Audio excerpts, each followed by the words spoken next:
Hello everyone, my name is Steven Zapata. I'm a concept artist, illustrator, online art teacher, and former instructor at Art Center College of Design. I would like to introduce you to my new drawing course, Form from Imagination, a course designed to help you draw with confidence from your mind. Maybe you want to be a professional illustrator or designer, maybe you want to be a master with a pencil, or maybe you just want to be the best artist that you can be. Beautiful goals. But it's not always clear how to improve the work that you do from imagination. Over the past 6 months, I've taken all of the little eurekas, tips, and essential exercises that gave me confidence drawing from my mind and compiled them into a sequential course. We start with the absolute foundations, covering the scientific nature of light and shadow, how to hatch, how to create flat tones, how to render spheres and cubes, and step by step, we move through combined shapes, complex shapes, organic shapes. We cover how to simplify extremely complex subjects like the head into basic shapes so that you can handle them more easily from your head. We look at how to understand and treat details. And by the end of these 14 chapters with over 50 video lessons, you'll be ready to do complex designs from your mind with fidelity and energy. And all the demos are done in pencil on paper, so you can do all of the assignments even if you don't have a fancy digital art setup. But I also have demos, instructions, and modifications to the assignments for those who do want to do them digitally. Here's how it works. Go to formfromimagination.com and sign up for the course. Download the assignment book and start watching the lectures. Do the assignments at your own pace. Take your time with them and use this self-study to develop your patience. When you're done, post your assignments in the exclusive community hub, and I'll personally critique your work with drawovers, diagrams, and advice. I want you to know, this course is no joke just because it's online. It is challenging content, and it is more complete than it would be if I was teaching this class at an art college as I have before. If I was teaching this class in person at Art Center today, I would just play these videos. Hello everyone, my name is... Come in. Oh. Hello, Joseph, is it? Hi, Dr. Zapata. Yes, Joe. How are you? I'm well. What seems to be the problem, Joe? Well, I'm having difficulty drawing from imagination. Oh, Joseph, just so you know, that's totally normal. Why don't you tell me a little more about your problem? Is it that you can only draw from imagination if you're completely alone? Doc, I can't ever draw from imagination. What about if you're completely relaxed? When I'm totally relaxed, I can't imagine a thing. I see. Joseph, it's important to know that even with severe cases like this, there's always hope. I can prescribe an experimental therapy called Form from Imagination.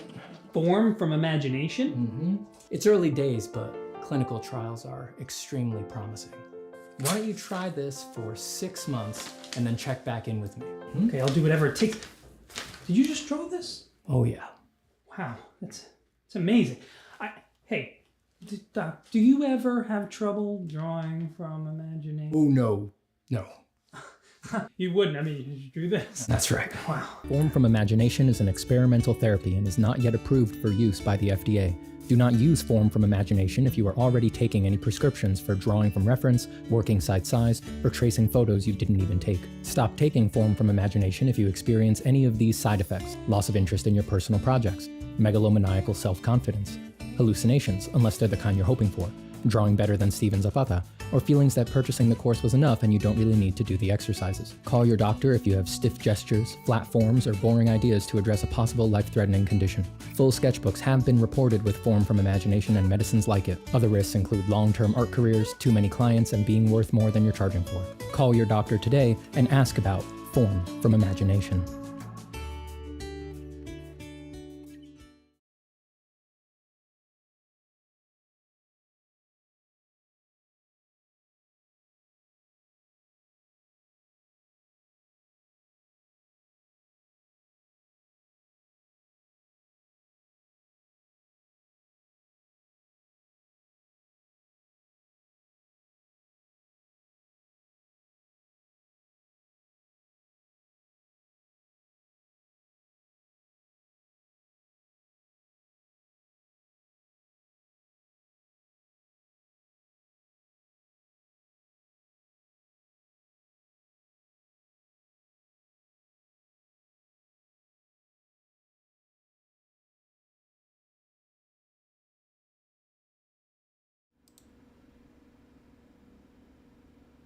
Greetings.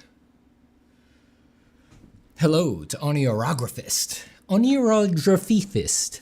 Onioragraphist. Aki. To Soko.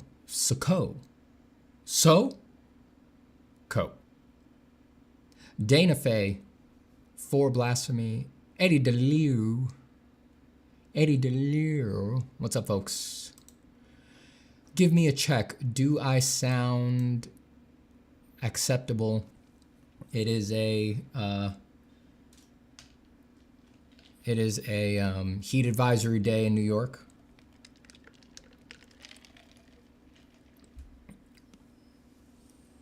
It is going to be infernally hot today. I got the fans running, AC running. It's early here, and it's already 90 degrees. If you're familiar with Fahrenheit, it's quite early for it to already be 90 degrees.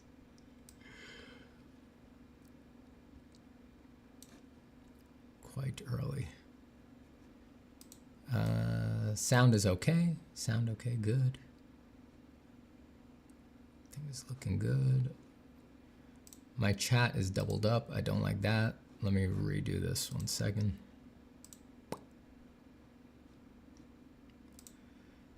I want to pop that out. Get it out of here. Excellent.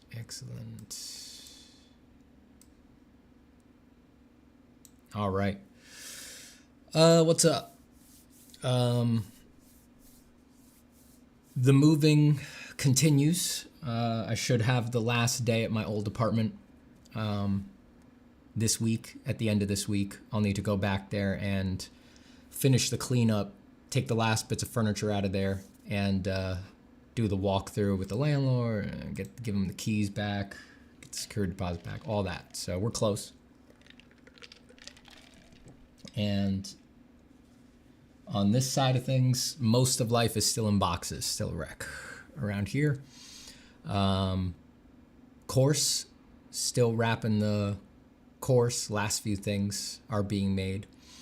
I've decided to stop talking about, it's the last few things, but I've decided to stop saying when I think the last few things are going to be made, because I've learned that as soon as I put a day on it, that basically guarantees it won't be that day. So I'm just done. I wish I could I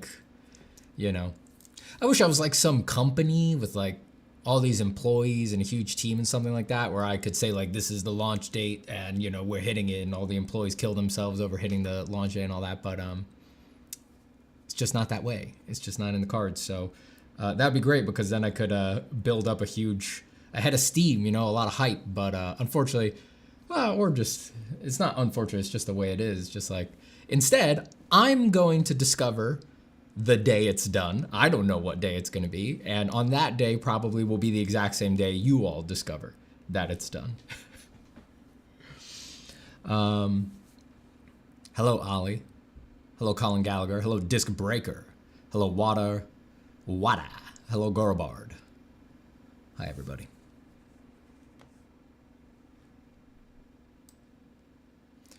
Do you at least have days for when previews will come out? Nope. There will be previews. We're working on previews and promotional materials right now. That's, the course is basically done. It's all promotional materials that need to get made now and things like that. But yeah, I have no dates. Things take however long they take. I did my time in project manager mode, where I was putting deadlines on everything, but it's like, weirdly, putting arbitrary deadlines on things doesn't make things get finished. Go figure. Hi, Ryan.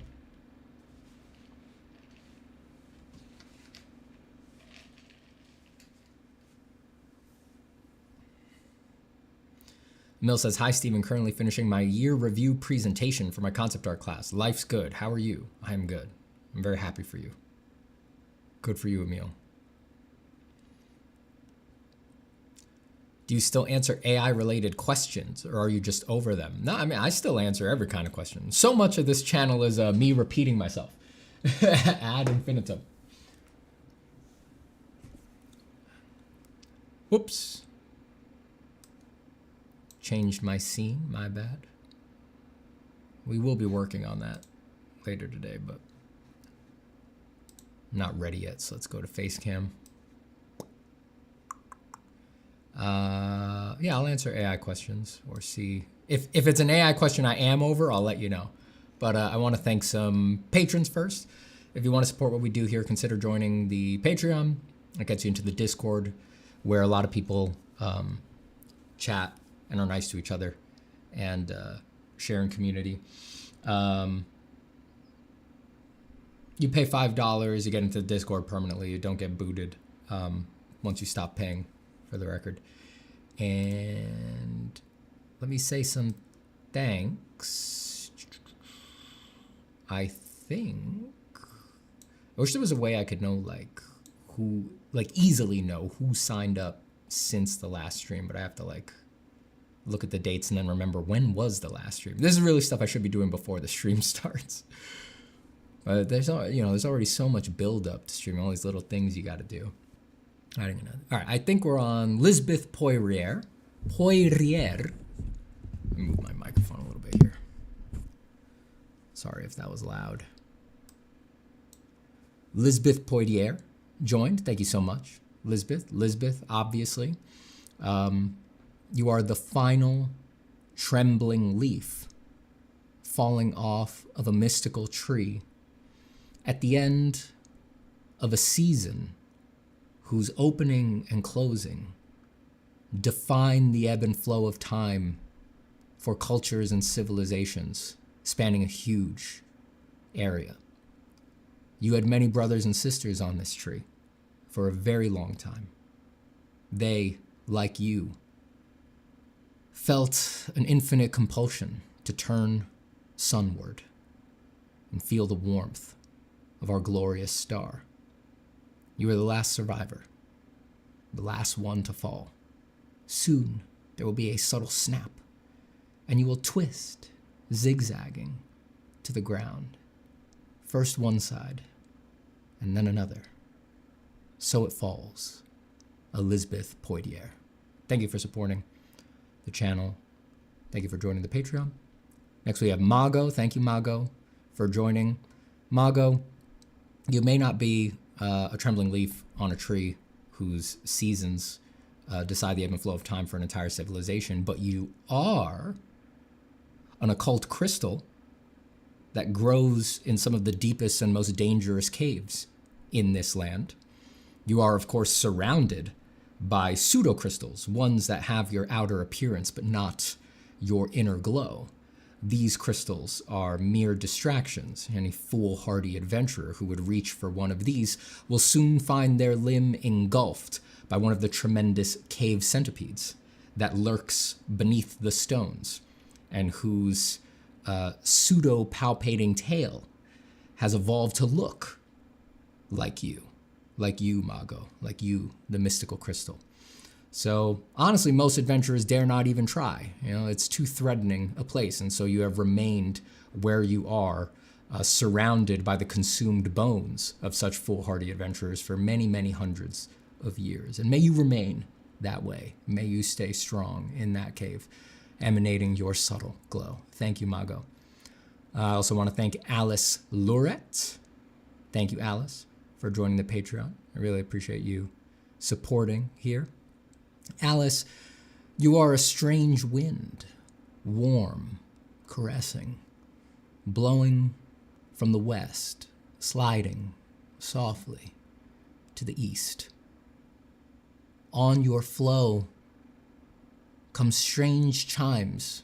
It's hard to say whether they are whistles or the song of a strange being, a being that we have not seen around here for a very, very long time.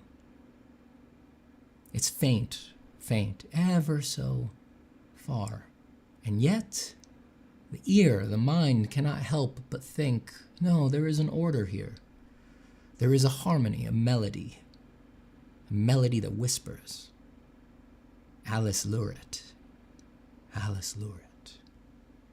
Also want to thank Galen Arts, whose has the rare identifiable avatar on Patreon. Most people don't have avatars on Patreon. And often they're so small I can't tell what they are, or it's just a picture of their face. But Gallons is a cat.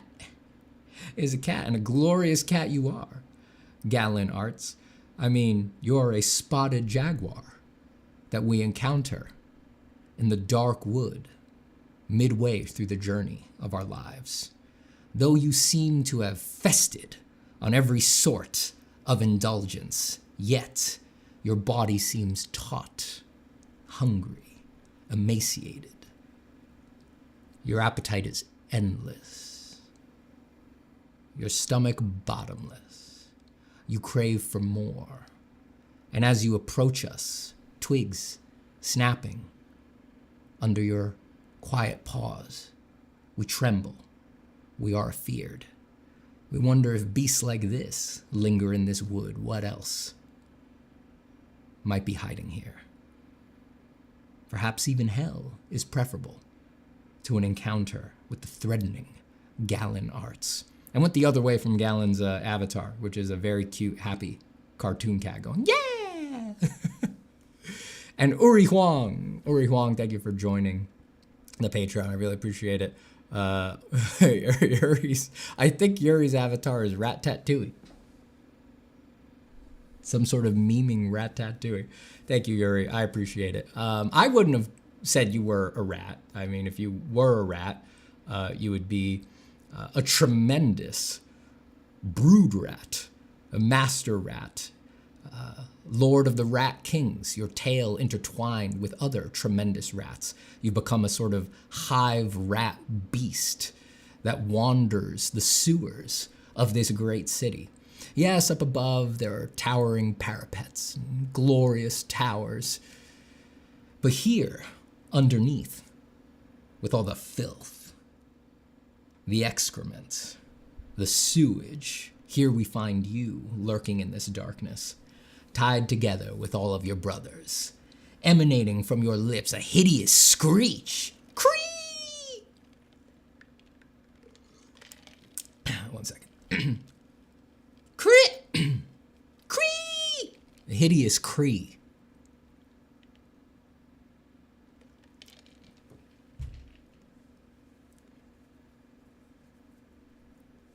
And this cree is heard through the entire system because of the echoes of the sewer drains.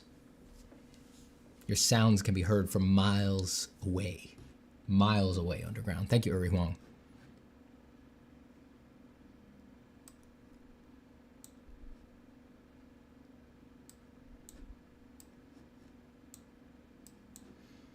I think that's everybody who joined since last stream. Again, I really appreciate it. Thank you for allowing me to free associate with your names.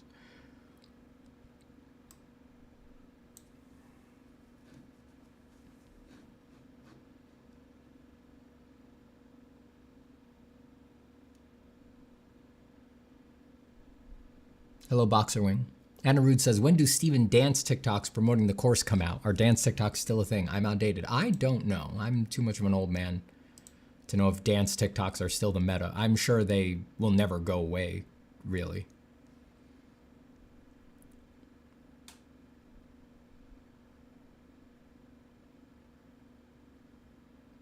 Colin Galler says, I've been writing a thing about the history of Anata, and my deadline was January, then March. Now I'm editing. We blew the deadline. You can't blow the deadline if there's no deadline. You can't. Ryan says, what's the best path for new aspiring artists with the most demand in the job market? Oh, Ryan, I wish I could answer that question easily, but it's like, if there was an actual direct objective answer for that question, everybody would be doing it. You know, the truth is that art is never so simple. And as soon as a niche like that opened up, like this is a super in-demand, well-paying job that new aspiring artists can get into quickly right away, it's like it would be filled like that because there's so many people who want to be artists. I wish there was an easy answer, but there isn't. it really depends what kind of artist you want to be. That's going to determine what you should focus on. So the two main roads are, do you want to be your own artist, or do you want to be a hired gun? Do you want someone to pay you for your time and you solve their problems? That's hired gun. Your own artist is like, you want to be a fine artist, you want to do the art influencer thing or something like that. You want to sell your art directly to your audience, or again, through a gallery or something like that. Or, you know, there's also some overlap in the middle, which might be like freelance illustrator who's famous for their particular style, but that's actually very difficult area to get into, right? Like I might say like James Jean or something like that, you know, top of the dog pile, right? But as an example, James Jean is infamous for his totally singular style that lots of people try to rip off, but no one can quite replicate. And he does commercial work. He's a hired gun, but when people, that's not all he does. He does do fine art too. But when he does hired work, it's just people saying, we'll pay you to do your thing, because nobody pretends to be able to control James Jean. Like, people can just tell that his creativity is that off the hook. That's just like, you just pay him to do your thing, to do his thing, but it, you know, you retain the rights, you know, it's for our company. That's a very hard middle area to get into. And that's probably not realistic for anybody until they have lots of experience. So that's not a place that's in demand in the job market, and it's not somewhere that you enter. So you stay out at the extremes, hired gun or your own artist. If you're a hired gun, there's lots of things companies need. You need to put in the work to identify it, and then you focus on delivering it, right? So unfortunately, there's no shotgun. You have to be as specific as like, I want to work for Blizzard, I'm going to say a random company, and make work that you are convinced is what Blizzard needs to deliver their product, and only do that. And that's hard to do. That's very hard to do. It'll take you probably years. Okay, forget Blizzard, because that's very, very high bar. But even if it was a company that was easier to get into, it would probably take you a year to make a portfolio focused for them. But that's just how long these things take. If you're lucky, year is probably the minimum, right? Like, imagine you wanted to work for Magic the Gathering. It's like, you're not going to make from scratch, you're not going to make a portfolio that gets you Magic cards in a year. It's not going to happen. So that's hired gun. That's usually the best thing to do for hired gun. For doing your own thing, you need to develop your personal connection with your art and develop your own personal viewpoint and voice and outlook. And that's the first thing you should do. And I know that doesn't sound as satisfying as saying, you know, go into graphic design for health companies or something like that. But it is what you should be focused on if that's the way that you want to go.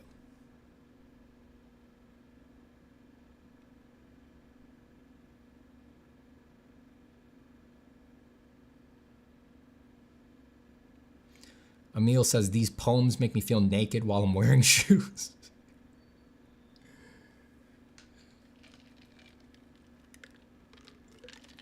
Bro is flexing his English premium and covering his compliments. What's an English premium? I don't know what that is. Flexing his English premium. I just like riffing. I just like to talk.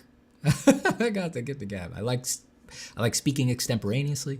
I like improvising. I like riffing. It's one of the finest pleasures in my life. I like doing that.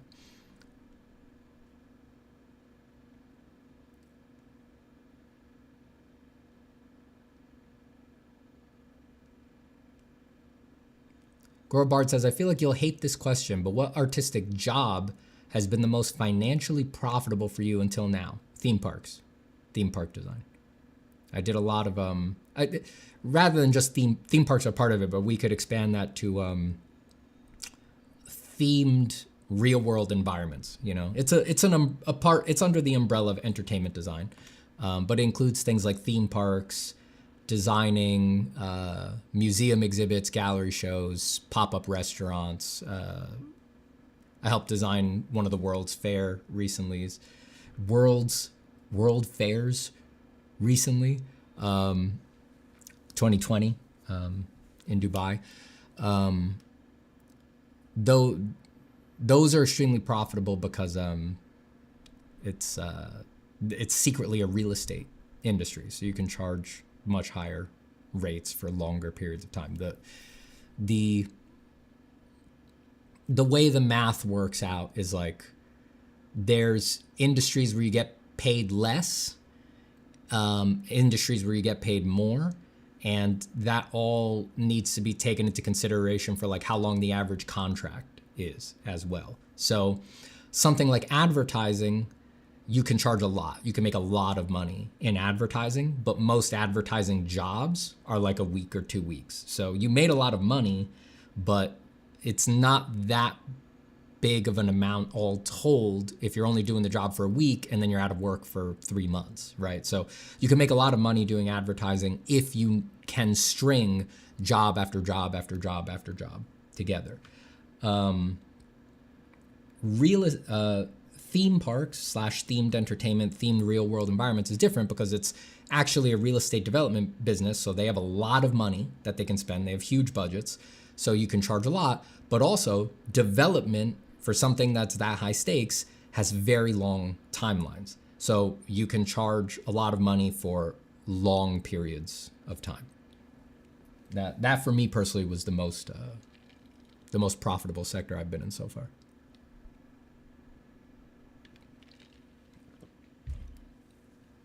Steven, where did you get those flayed figures? All three of those are from anatomytools.com. I bought them many years ago when I was in college. Actually, I bought the big one when I was in college and the 2 smaller ones when I was right out of college.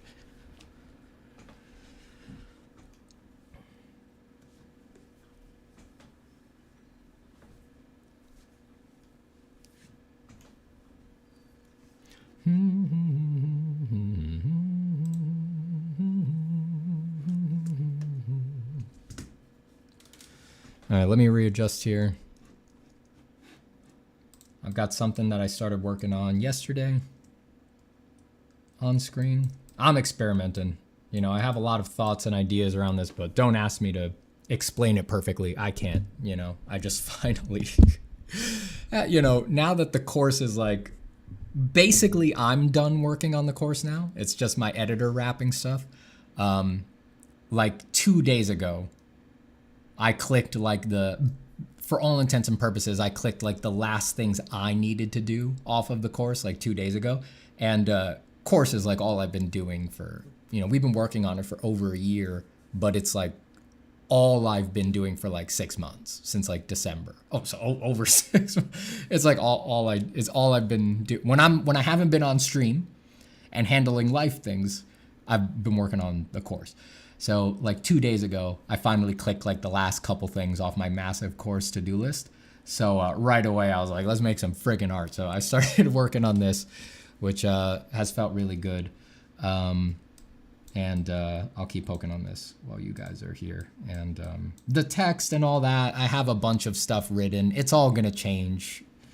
Yeah, I've got no way to pretend I can explain this. Let's do a next frame. Hello, Farius Pace.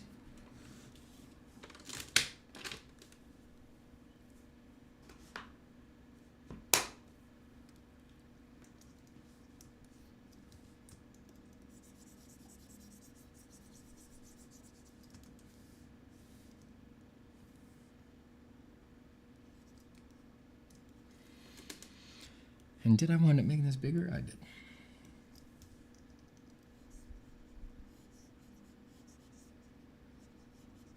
Actually, let me slug the next line in here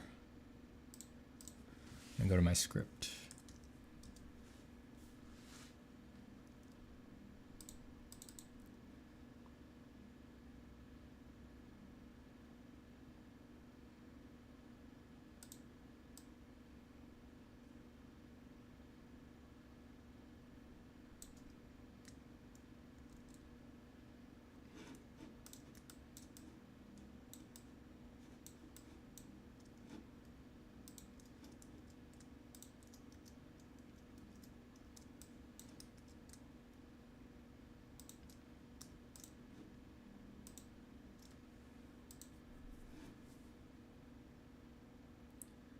62.4 is the leading. Why would that be? 72 font, 62.4 leading. 50s.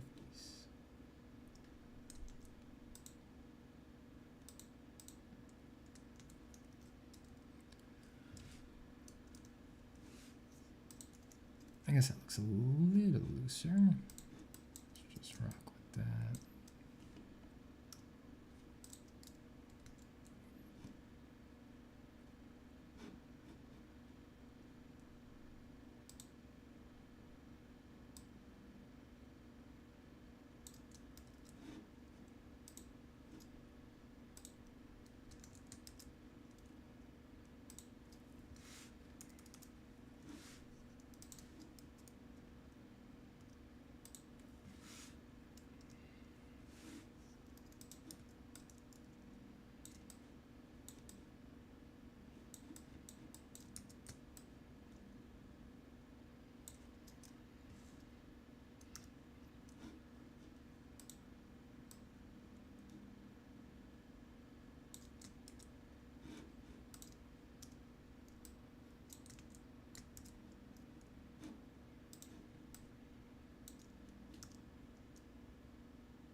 Hakyokusei. Kiyokusei.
Hello, Omar. Hey, Charlie. Glad to catch up. How are you? I'm doing good. I'm drawn, so I'm happy as could be.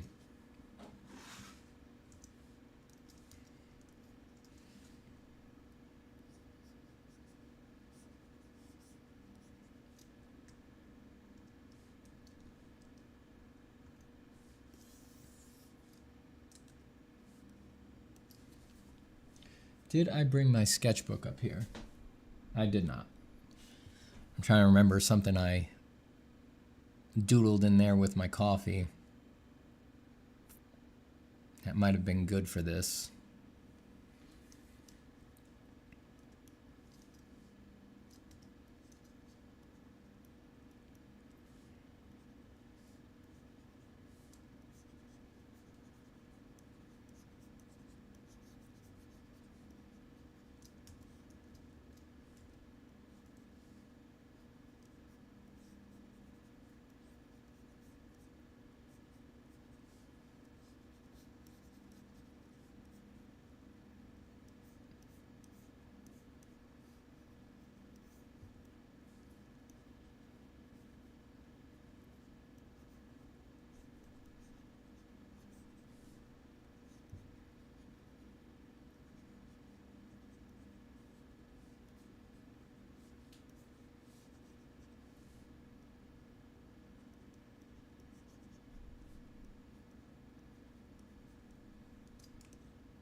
Hello, Gabriel.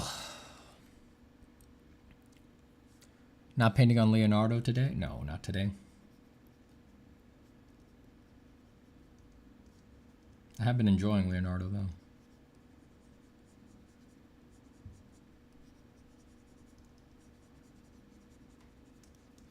But for this kind of thing, I want access to my full bag of tricks.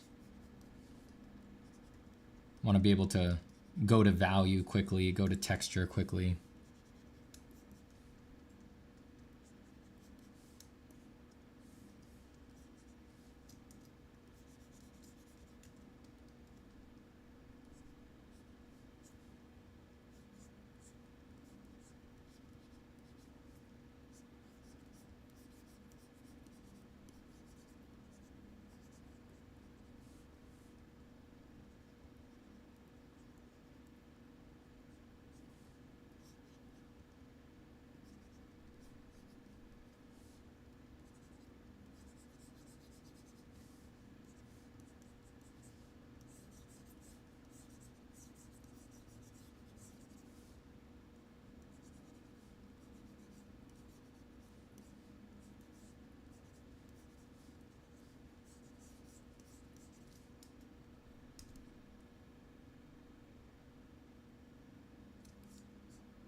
Karim says, Steven, I feel like I have officially hit the limits of my imagination these days. I can't go further than a simple silhouette sketch when trying to come up with a new design. Any advice?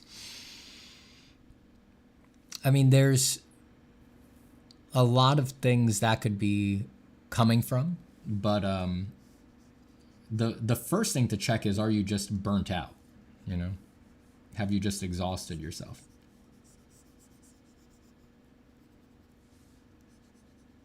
If that's the case, then you need to take a break.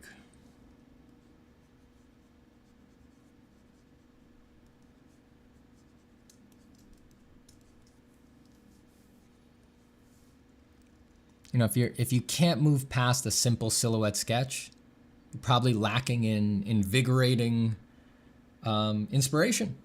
You know, and inspiration is hard to get when you're exhausted.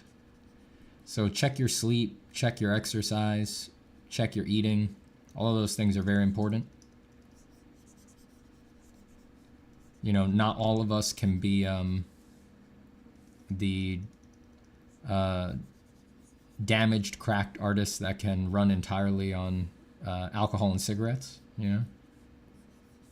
Good for those who can, you know. Some people just, I don't know why, by temperament or trauma or something like that, like they can just make all the art in the world as long as they have alcohol and cigarettes, and it goes great. They make great art, you know, but that's not everybody.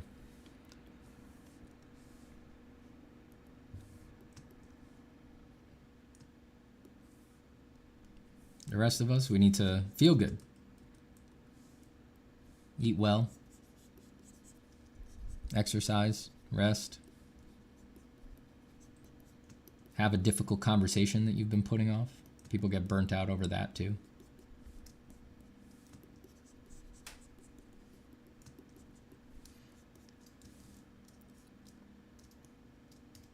Address those things first.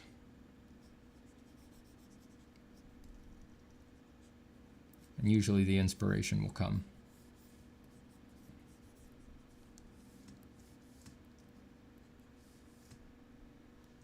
And go, you know, go actively seek out the things that you know inspire you. Go play some games, watch some movies. Don't feel like you need to be drawing the whole time.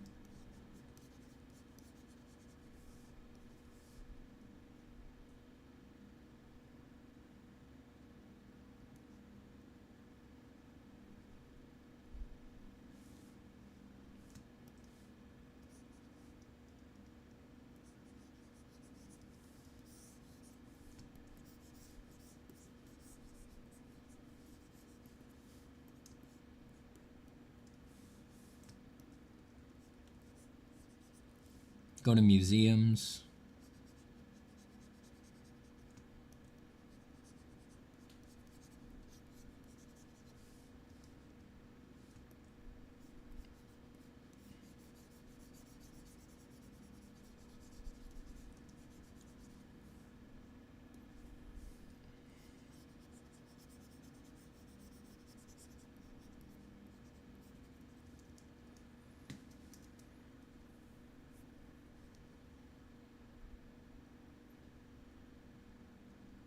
Orange Fruit says, recently I've been exploring the arcane magic of Bridgman. There's so much knowledge just in his illustration. I love it. It's so much fun. What's your opinion on him as an anatomy design guy? I've copied, I forget what it was called. You know, there's all sorts of different compendiums of Bridgman's work. I think it was called Bridgman's Complete Figure Drawing. I've copied that cover to cover. More than once, probably. I've probably done it twice. That was early on in my anatomy learning days.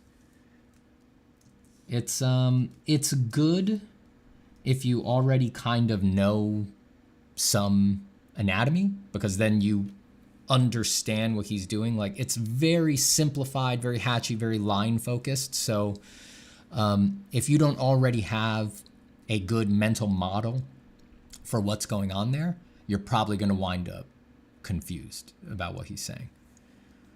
If you have the mental model, you'll be fine. You'll know that this, oh, okay, this hatchy line is meant to be the tensor fascia lata. This hatchy line is meant to be rectus femoris, the maximus maximus. You won't be confused, you know.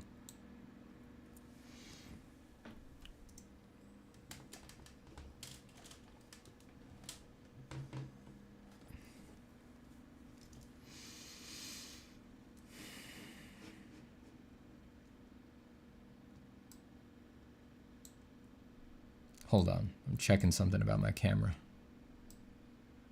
Where is this? Okay.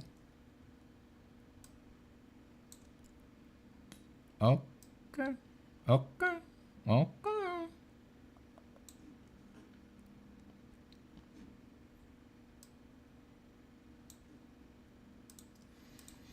Karem says, thanks for the advice once again, Mr. Zapata. Mr. Zapata with the incredible advice.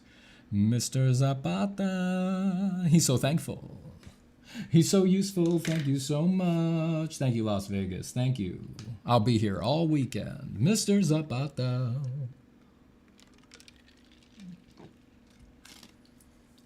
His advice is so useful.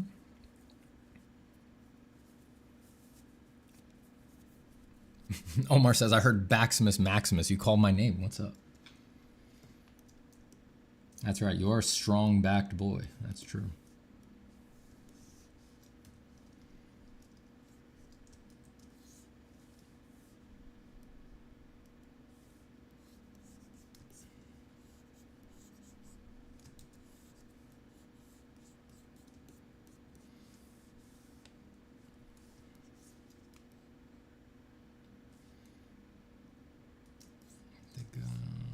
Left to right. Left to right again. Let's go. Right to left.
Aki says, Steven, I made a finished drawing on a paper that is bigger than twice I usually draw, and now I feel so restricted in an A4 paper. That makes sense.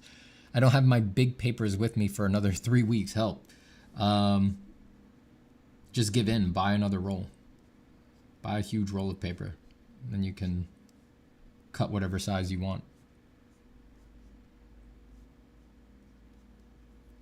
Just give in. You can never have too much paper.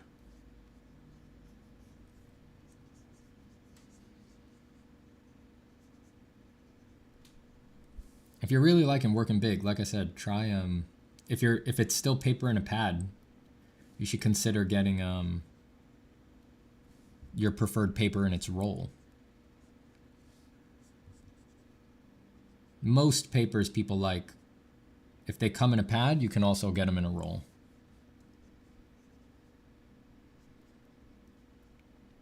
And then if you get them in a roll, you can really go huge. You know, you can make a drawing 8 feet wide one day if you choose. You can also cut smaller sizes.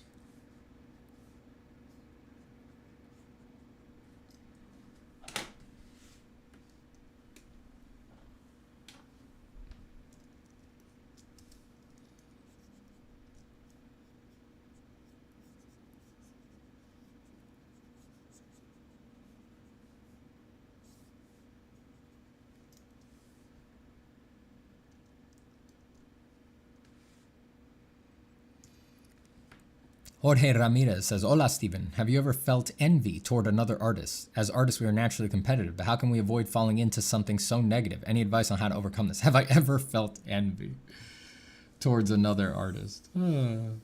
That's cute. Envy is a nice word for it. I mean, I talk about this stuff so much on my YouTube and all of that. And quick answer to your question is I have videos about all of this stuff on my in the back catalog of my YouTube.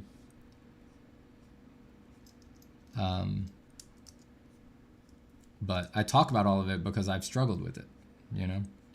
Yeah, envy is a cute word for what I have felt towards other artists.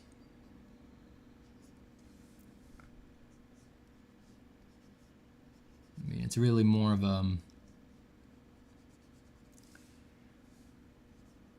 it's like a Salieri Mozart situation. More like it, you know? And not one situation, but several.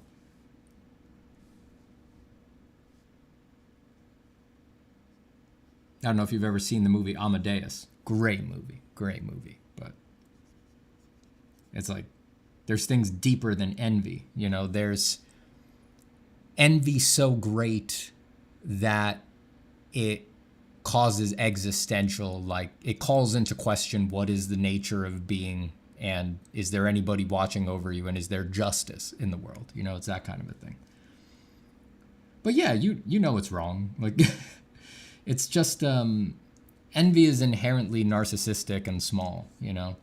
And as long as you're in the competitive mindset, it is probably inevitable. It's probably always going to happen.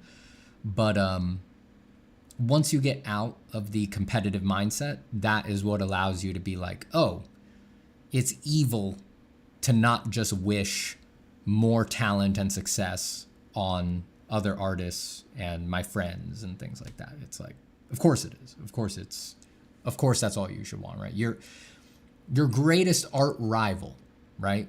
Bordering on your art enemy, right? In fact, let's just say an artist you hate and resent for every reason, right? They're more successful than you with less effort. They make garbage art. The content is miserable, and they don't try while you try really hard, and you know, just the full long list of things you can be envious of, and you resent them for it. If there was a big red button presented to you that would double their talent and triple their happiness, you should not hesitate to press it. It has nothing to do with you. It only makes the world a better place if they have more talent and more happiness, you know, and that should be clear to everybody. The only person it would immiserate is you, the small version of you, the one that is self-reflective and takes everybody else's successes as personal, right? But yeah, you just need to find a way to see past that and see the truth of that. Again, usually that requires a trip to the non-competitive mindset. You need to realize that art is really just about everybody running their own race. You can just jump to that. Most people, they can't experience that until they've gotten a taste of their own thing, until they have stumbled upon or engineered or found something that really feels like it's uniquely their voice, like, oh, only I could have come up with this. Usually once you've had, you don't need to perfect that. It's just once you have a little taste of that, that usually makes it easy to realize like, oh, of course this is what art is about. Art isn't about who works in this style better than everybody else and therefore they are hierarchically speaking the superior artist. It's like, that's not what art is about. It's like that's almost orthogonal to real artistry, right?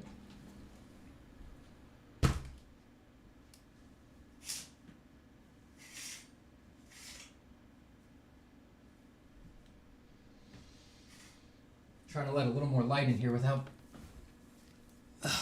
completely incinerating this place. Very hot today. Oriana, hello. Buddha Bell, hello. Cursed Fitus. Omar says, Steven, stop pulling punches. They're anime artists. That's right. If I didn't draw it, it's anime. Cursed Fetus says, ever thought of art review streams where you highlight supporters or something? I've done that. I have done that. Or similar things. There was a stream a few streams back where I did like a long draw over of Cody's art. You know, art, it's like if it's really going to be an art review stream, it kind of needs to be really focused, you know, because I don't think there's much point in just like reviewing like disposable things that people have done. There's nothing inherently wrong with disposable things, but I do a lot of disposable drawing just for the sheer joy of it, right? But stuff like that doesn't really need review, you know?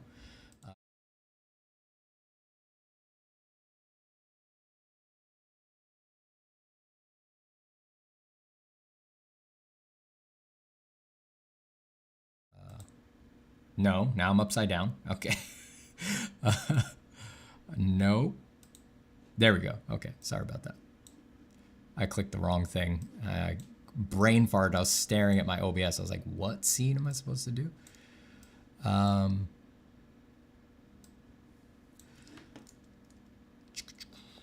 But this does remind me, there is one thing.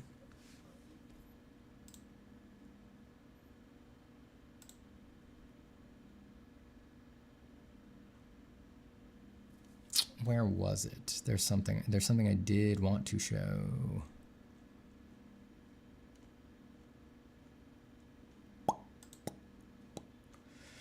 If I could ever find it.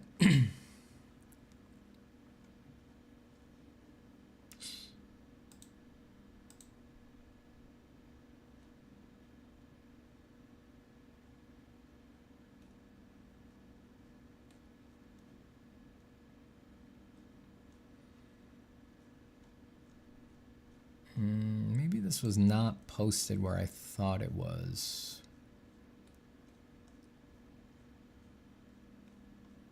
Dang it.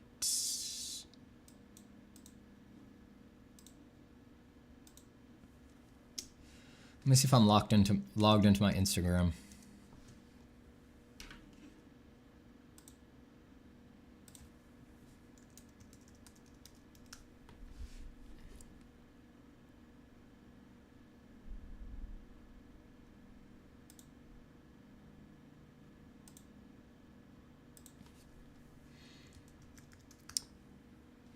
No, and now I can't find. Okay, here we go. Okay, this is it.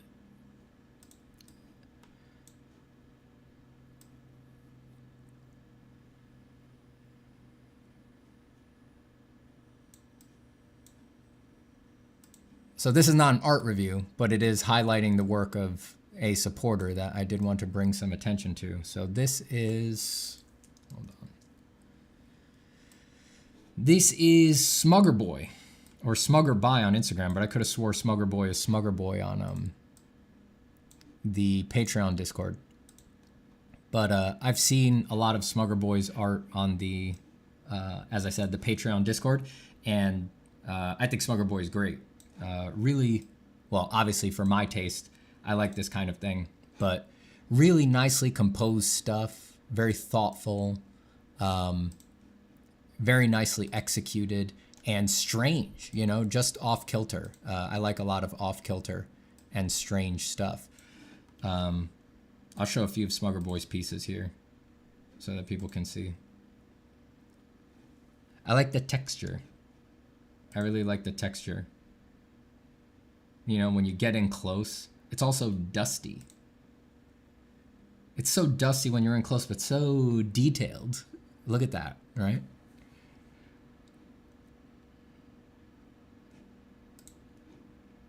Yeah, I like it a lot. And interesting, very interesting compositions. Strange, off-kilter compositions. I like it. Anyway, Smugger Boy's great, but Smugger Boy posted, I guess yesterday. I haven't checked the project out, but the illustrated Ars Goetia, and it looks like it's going to be free, where you can toss a few coins, and there's a link there on Smugger Boy's Instagram to check it out. So I did want to plug that. As I said, I haven't checked it out myself just yet. I just saw the link, and I know Smugger Boy's work is excellent, so I'm sure it'll be worth your pursuit, especially if it's pay what you want. So I'll put a link.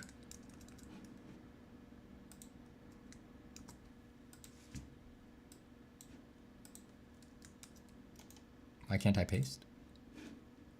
I can't paste. You will let me paste. I have to seriously write menu. All right, there's a link in the chat for Smugger Boy's Instagram.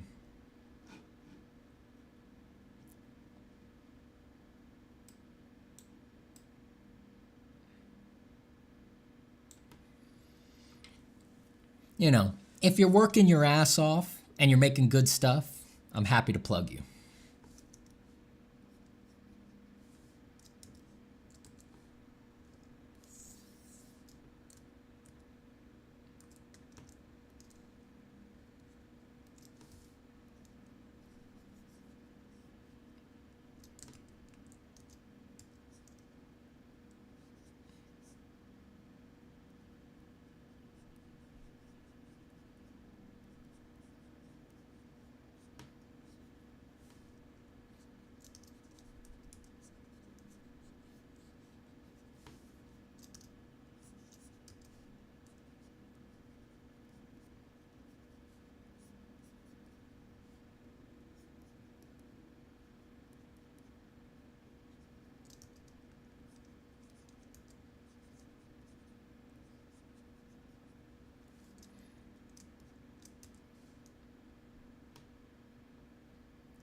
Goisha, says Kurisu. Goisha.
Ken Levine says, why do people seem very hesitant to the ideas you discuss here, Stephen? Your art advice saved my art career, but everyone I talk to about placing the moment-to-moment joy above all recoils at the idea. They want money. Money and fame. That's all they care about. They don't want to be happy.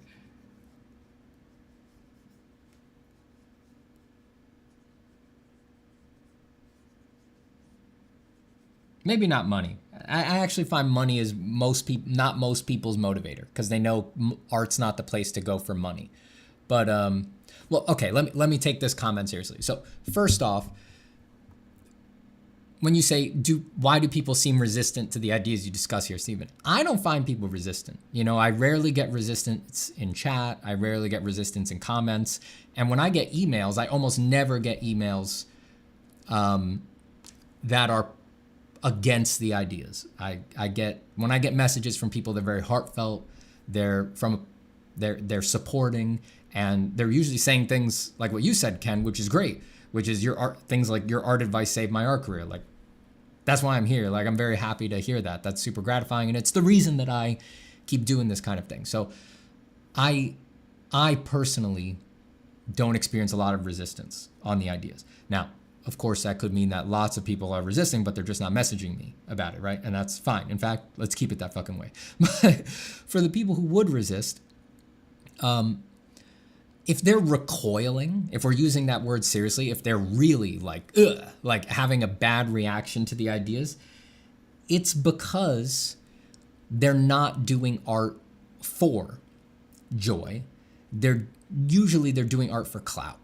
You know, they don't really care about feeling good or being made happy by art or going on a spiritual journey with art.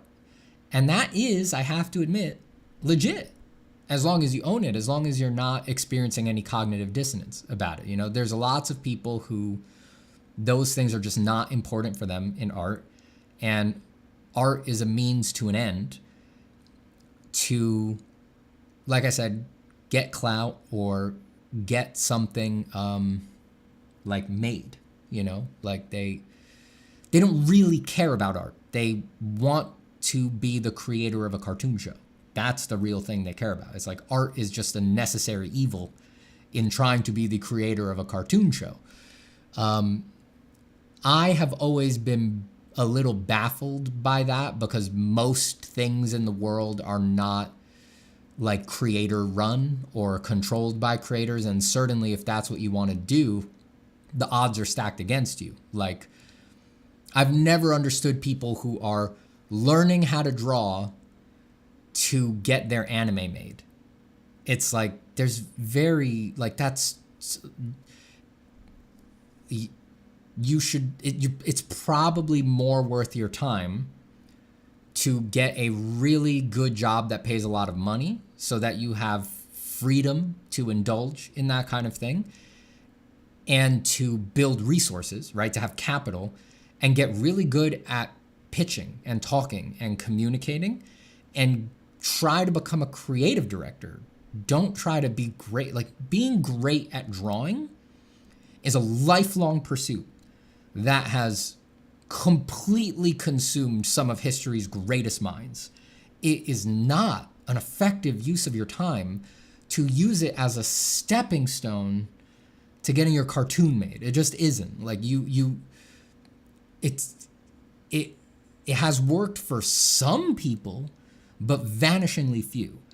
So if it has worked for very few people, then you have to, like, what are your priorities, right? You have to get straight on your priorities. If your priority is really getting the game made or the anime made or whatever it is, it's not the wise way to go to invest a decade of your life trying to learn how to draw well. Like, become a software engineer or an investment banker, practice writing, and hire an artist to do the comic or whatever really well.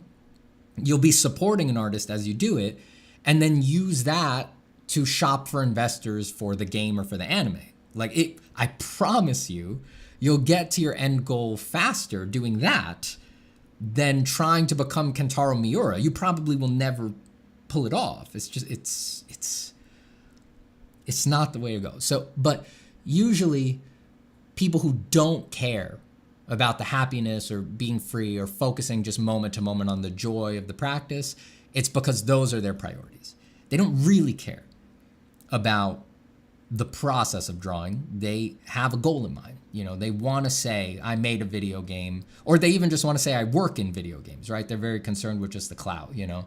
And again, no judgment, right? Like, as long as you don't have cognitive dissonance about it, I'm like, go for it. Like, it's totally fine. You know, we all do things in our life at least somewhat informed by what does this narrativize about me. There's no avoiding that as long as you're in the world. So, you know, I'm not passing judgment. I'm just saying that that is what some people are doing it for. And there it makes sense to not care about the moment-to-moment thing and to recoil from focusing on the moment-to-moment joy, because then you might interpret that as sort of making it take longer to get to your cloudy end, you know? Or yeah, beyond just working in the industries, just you want to be a creative director. You want to be able to say, I made the fucking thing, you know, I run the show, I'm the big boss, you know, now dad can't say shit, right? Always what it comes down to. Like, you need almost invariably, there's someone those people are trying to justify their existence to, you know? And again, it's fine. It's fine. Jorge Ramirez says, do you have or would you like to own an original piece by an artist? If so, which artist would it be and which artwork? Oh, tons. I mean, if money was not an object, you know, I'd love to buy a Frazetta or a Lion Decker. Like, you know, I have a long list of originals I'd like to buy. But yeah, you got to really, I don't know. At this point in my life, I know people who collect art a lot more avidly than me, you know, and it's just, I'm just different with, I have different goals right now. You know, I can't bring myself to buy expensive originals like that right now.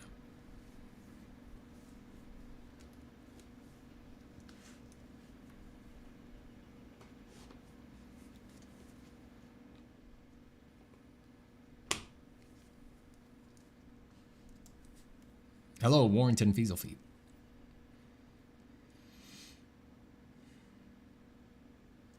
Kyokusei says, Steven, I spoke with a friend recently who had a bone to pick with me on my view that there need not be painful grit in the practice and joy should be paramount.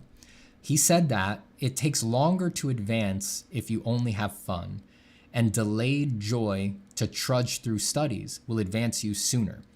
He's a good artist, but this was his experience. Thoughts on this view, the time?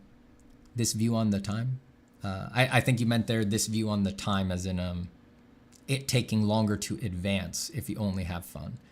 And delayed joy to trudge through studies will advance you sooner. The fixation on how long or how slow it will take, that is. Well, you know I don't agree with your friend. I'm pretty extreme on this. Like, I understand that viewpoint. I've lived that viewpoint to some degree. I think it's a reasonable enough viewpoint, but in the end, no, I don't agree. The idea that it takes longer to advance if you only have fun, and that it's better to delay joy and trudge through studies will advance you sooner. It's like, what does it do to you to trudge through studies, right? And as I've said many times, I'm not saying don't study. I've never said don't study. I've studied a lot. I'm saying foreground the creativity. Your raw creativity should always be fun.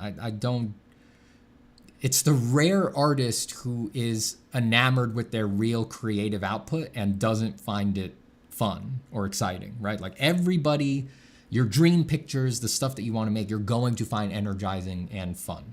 I would have a hard time imagining otherwise. unless you're doing art for just the completely wrong reasons, for bad reasons. Foreground that, and then do studies, sure, but do it less and do it specifically to what you need for your creativity. If you just trudge and delay gratification on this, you are changing your brain as you go to just do. What do you even think you're trudging through? You think it's all that gritty? What are you trudging through? Like, why? What is it? What are you trudging through? Sure, it's like, oh, look at me. I'm doing really detailed photo studies. Like, I'm doing Photoshop paintings of naked figures in unmotivated poses. Am I supposed to be fucking impressed? Is that what your art is? Is that what your art? That's relevant if your final art, the art you're trying to sell, is nude photo studies, or maybe you're tangentially getting there if you're trying to sell nude oil paintings, right? But it's like, if your art is supposed to be something completely different, God help you if you're wasting years doing that and you want to paint spaceships. It's like, what the fuck are you doing? I'm supposed to be impressed by this utter lack of focus and you erecting a little dream world where this is gritty and serious and disciplined? It's like, you got all these ideas from YouTube. from the thoughtless things that are spouted by tons of people on YouTube and on forums and things like that. And most of these people don't make things. They don't make anything. They don't make anything. They've never made anything. They never will make anything. They've never been on a job or something like that. You just, and it makes sense because it's the only thing you can grapple with. I know that the truth is hard to accept, that you should be grappling with amorphous, eccentric, far out there creativity from day one. But what the fuck do you think an artist is? What do you really think it is? And it's all just modern crap. Yeah, this is not the way things were for most of art history. For most of art history, artists were trained as apprentices, where yes, they did some plaster cast studies. That was maybe the first half of the day, every day. Do you know what they did for the second half of the day? They helped the master finish their creative fucking pieces. They were in the church painting on the plaster. The master would do the sketches and be like, I've trained you well, my dear. Put in the first layer on the creative piece. So no, maybe you didn't do every step. Maybe you didn't sketch it. Maybe you didn't render it. But every day as an apprentice, you were at some point having to slot your mind, your unskilled, unready mind into, oh shit, I'm in the middle of the fucking painting that's going to be in the church forever. That is, and unless the apprentice was apprenticed to a master who was doing things they were completely unrelated with, that was the artist from the beginning of their education, doing the creativity, being deeply involved with the creativity. The internet has fucked that. It's just, people are completely detached from actually making anything. The apprentices in the ateliers that have created the foundation of our history, the idea that they would be looking at some random photo of a figure just like this. What, no costume, nothing, no motivation, just you were a dancer, so just do a weird pose. It's like, all right, I'll do that for 5 years, and maybe that'll give me enough time to think about why I'm alive and think about what I want to do. It's like, good luck. Good fucking luck. Good luck with that. It's not going to happen. That's not going to happen. So clearly I have a bone to pick too.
Girl Bard does 10 push-ups after every stroke when drawing. Very good. Let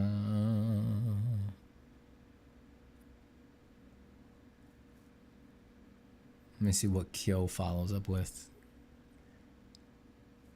Kyo says, I also realized by our chat that he may be a product-focused artist rather than a process-focused one, and only came around to the fact that the process could also be enjoyable much later down the road. Yeah, again, as we caveat many times on here, that is just an inherent distinction between artists. You know, you do wind up, there's that initial bifurcation. You're probably either product focused or process focused. Most people don't start with a balance, but almost everybody needs to find a balance. Being hard into one or the other is ultimately unsustainable. If you're, in terms of like a pulled back view, the product people, if they stay too hard in that, they usually have to stop drawing at some point if things are going to keep expanding, right? Again, they go like eventually they try to become like a creative director or an art director, which lets them truly focus just on the product. And then they never, essentially they never have to do the process again, or they have to do the art director process, but not the drawing process. So those product focused people are usually temperamentally better suited to being art directors or creative directors. Then they can happily sit there, make it their full-time job to sit there and just manage people and collect references and look at art that other people have made and just say it's not right and it's for these reasons, but they never have to actually craft an individual image or something like that. Temperamentally, people who are process focused, they tend to struggle as art directors because they find all that stuff, the people management, the team management, the doing the feedback, the doing the drawovers. They find that they experience it all as a chore that for some reason they're convincing themselves like shouldn't be in the job. They experience that as a chore that they're trying to get out of the way for the 1 hour a week that they can actually draw a picture as the art director. But it's like they're living for that 1 hour a week.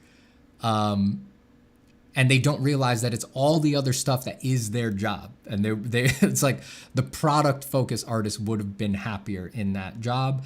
And the process focused artist would have probably been happier to never take the art director job and sort of cap at lead artist or principal artist or something like that.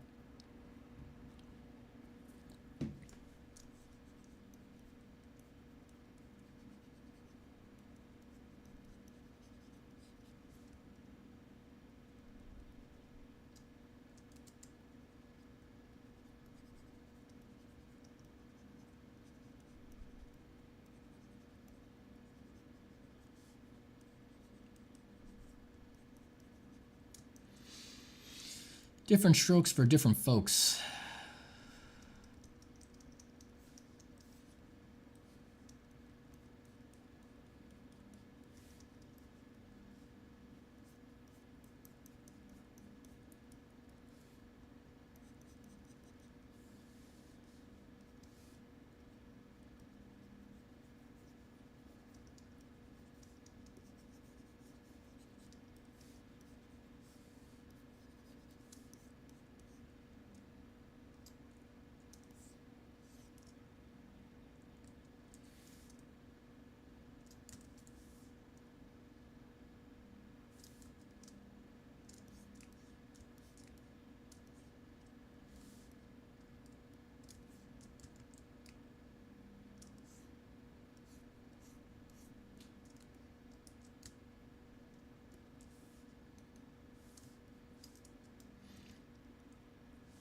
Thank you, Matt. That's very sweet.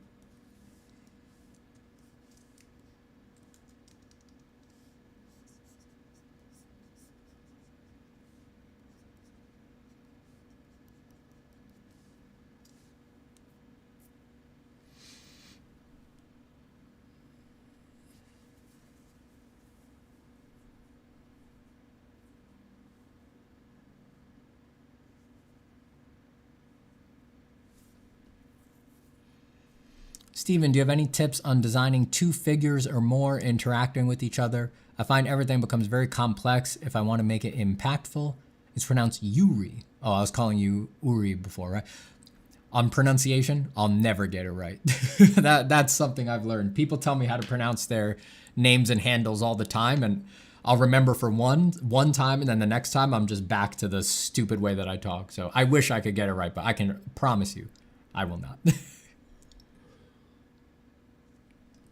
There's just way too many handles for me to remember. I'll be back to Uri in no time. But for now, Yuri. For two figures interacting, usually the main thing is just to organize their gestures to react to each other. Just to give a very quick example, it's like if you've got two people fighting and you're going to have one punching the other, like if you have a main gesture for one figure's punch, that's, I don't know,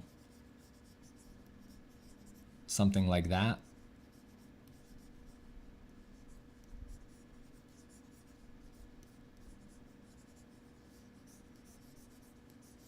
See, a figure always most figures are going to have some sub gestures, but like there's a main gesture that is that arcing through line. It's like you want the gesture of the next figure to just have some relationship to it, right? And there's no one answer. It really depends what your opinion is. But like you could have them sort of mirroring the same gesture. You know, maybe there reads more like they got punched in the gut.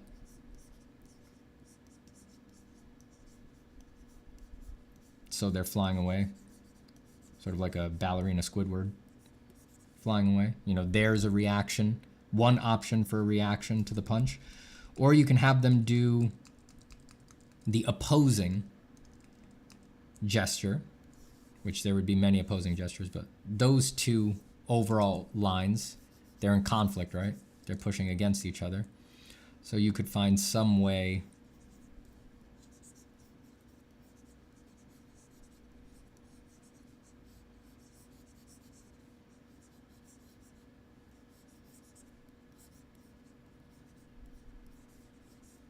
to get that arch in there, and then you'll maintain that conflicting energy. But again, there is no one like correct answer for like what gesture should be the reaction to another. That's just a way of thinking. That's just a way of thinking.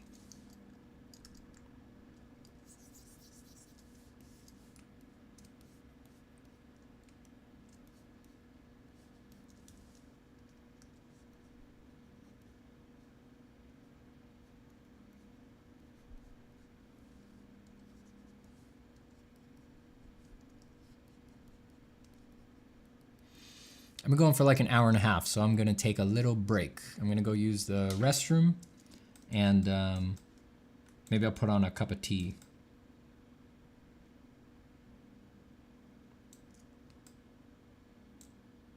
All right, I'll be back.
Black Sun says, do I need to make my gesture drawing too good? Or once I'm able to catch the feeling of the poses, I can start doing form studies? Yeah.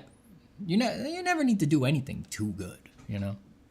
Or just you never have to, art isn't like a sequence of things that you refine to perfection and then you move on to the next thing.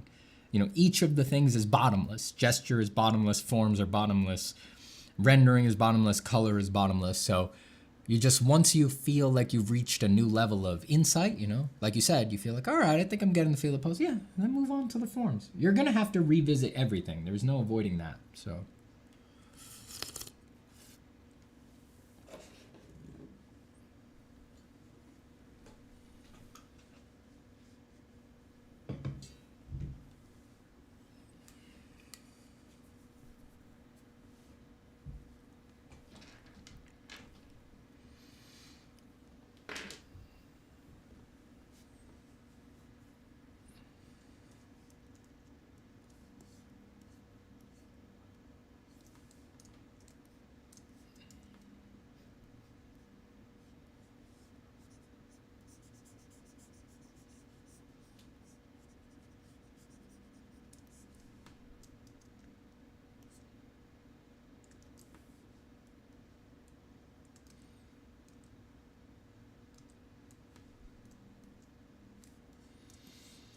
Wait a second, what's going on here?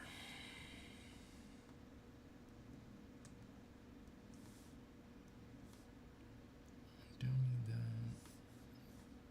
Don't need that.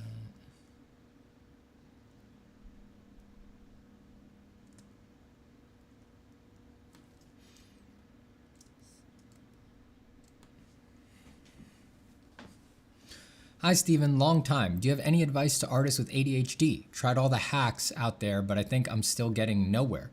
I'm medicating, but now I'm super focused. On procrastination. Shaking my head. That sucks. I wish I could give more,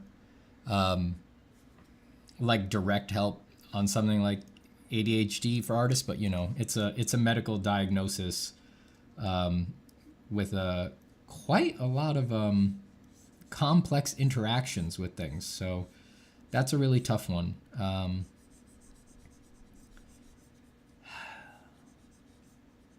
I have to admit that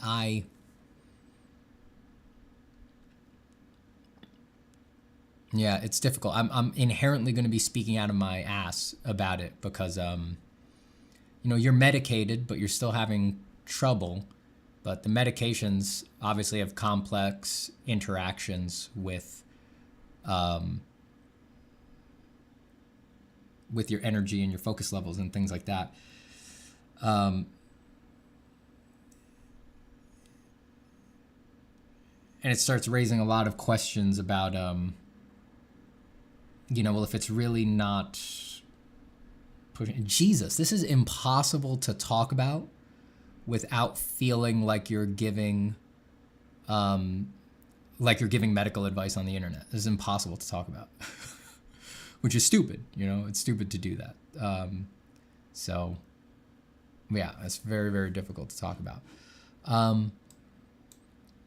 The blanket advice that I always give here is, most people have not maximized how fun their art can be for them. Right? So if you find big parts of your art making process to be boring, maybe heart-wrenchingly boring, then it's going to be easy to, as I said, or as you said, to be super focused on distraction because you actually find art making boring, right? Finding art making boring is a symptom of trapping yourself, of thinking that your practice needs to be a certain way in order to get certain results, or that you need to be the kind of artist that does A, B, C, D, E, right? So for example, for some reason, you probably don't even remember why, you think that you are supposed to be, or that the highest goal possible for you is that you should be working for Wizards of the Coast, right? probably don't even remember how you got there. What made you choose that? For most people, if they're honest with themselves, it's a little bit because they like that product, and mostly because people say those are some of the most badass artists in the world. So you're just playing a clout game. You very quickly, your main motivation becomes, I just want to be considered one of the most badass artists in the world. And so in order to do that job, my process needs to be A, B, C, D, E, F, G. You know, you can't be a magic artist if you start with abstract and caustic paintings and things like that. Like, you need to do a clear thumbnail. You need to have clear shapes that read 2 inches across. You have no idea how such a framework immediately limits, hugely limits, incredibly narrows what's possible for you. And it didn't need to be that way. You don't even quite remember how it got that way. You could have been anything, right? And art can be anything. So,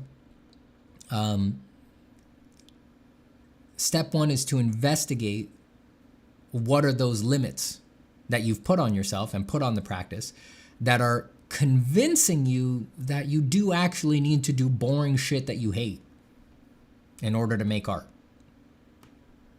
Do you? I never did any boring shit that I hated in my art process. Everything that I do, line work, rendering, modeling forms, things like that, I love them all even when I sucked at them. I never hated them. I enjoyed it the whole time. If I hadn't enjoyed form, I wouldn't be sitting here being a form-based artist. I would have been a color-based artist or whatever it is, you know, whatever it was. I would have been a different artist if my temperament was the same, right? I was never interested in doing stuff I hated. So look at what is trapping you up in your assumptions about what your process needs to be and change them. And if changing that process means that you probably can't get a certain art job, accept that and just bravely accept that. Look for another one.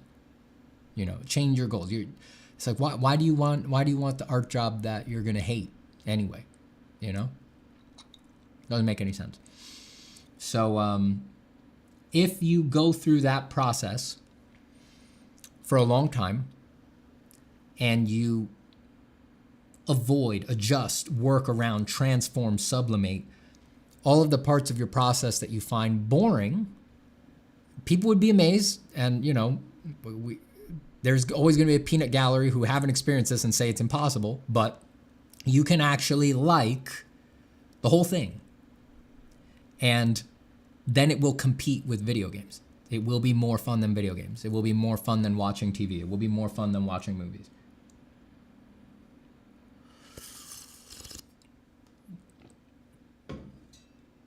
I can't tell you how much time I spend watching TV with my wife, for example, where I'm sitting there in my head and I'm like, I'm watching this because my wife wants to watch TV with me. I would rather be drawing right now. And it's not a guilt thing. It's just like drawing is more fun, you know?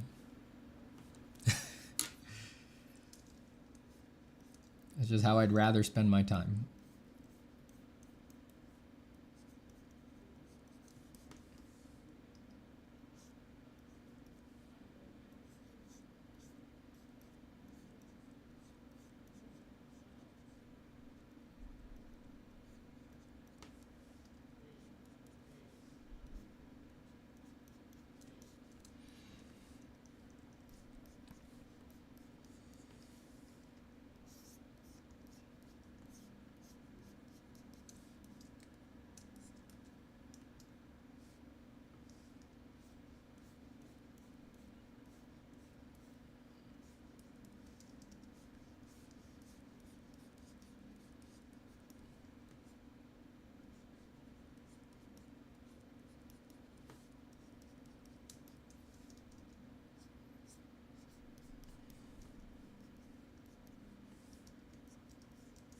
And for the love of God, think this way early. Early is the time to think this way, because this all gets harder and harder and harder once you've got the art job doing the thing that you hate that isn't sustainable. And then this is the only way you can make money. And now you feel you have to do that. And now you feel you have to do that. And then you're sitting there for hours and hours a day doing it in a resentful state of mind And of course, that trains a resentful state of mind towards art. And that's going to be a nightmare to get rid of. It's way harder to do later, you know, if you're lucky enough to get a career out of it. It's like, think this way now. Get out, prevent these loops now.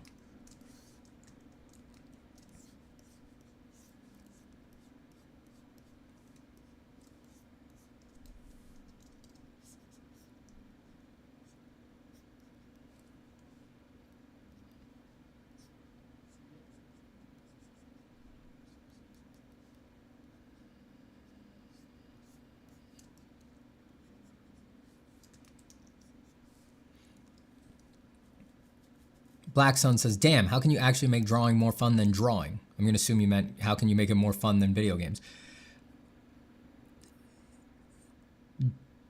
People don't, this is going to sound very woo-woo, right? But this, I want to emphasize that from where I'm coming from, this is not woo-woo at all, right? The fact that this would seem woo-woo is a sign that we live in a benighted age. You can change. I mean, you can just practice experiencing joy. It is possible. I say something like that. I wish you'd take it seriously, right? Like, but you can practice experiencing joy, and it works. It actually works. You know, you can, I'm trying to control a reaction by avoiding the woo-woo stuff, but it's amazing how pliable your brain is. You can influence it. The problem is, of course, that most people will never do it, and they haven't. It's like, okay, so I can tell you, you can practice experiencing joy, and like you get better at things in art, you can get better at experiencing joy, right? And you can also have more easy access to joy.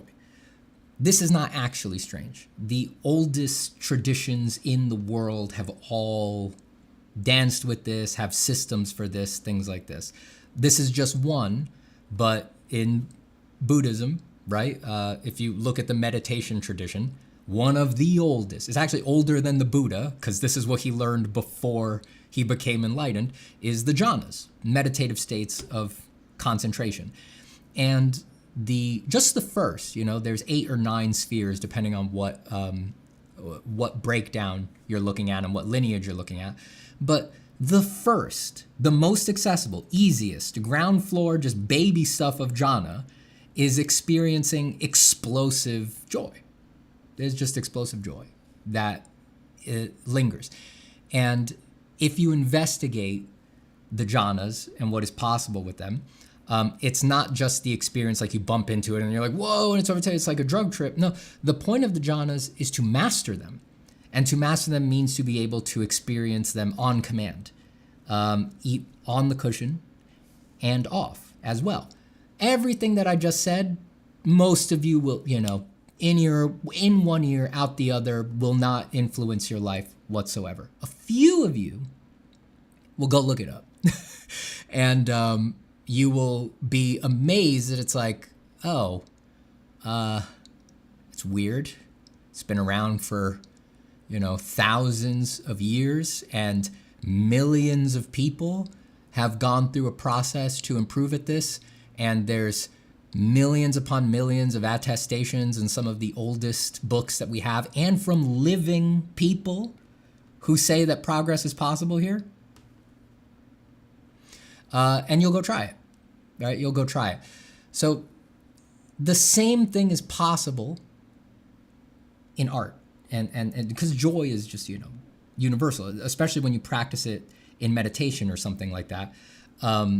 It's substrate, right? You're just doing it on the cushion doing nothing. So if it's possible when doing nothing, it's possible when doing anything, including drawing or anything else.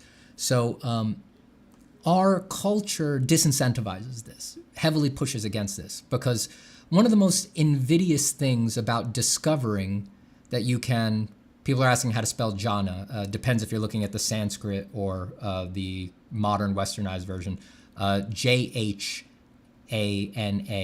I believe the other spelling is Djana, but you won't have a hard time finding it if you Google it. But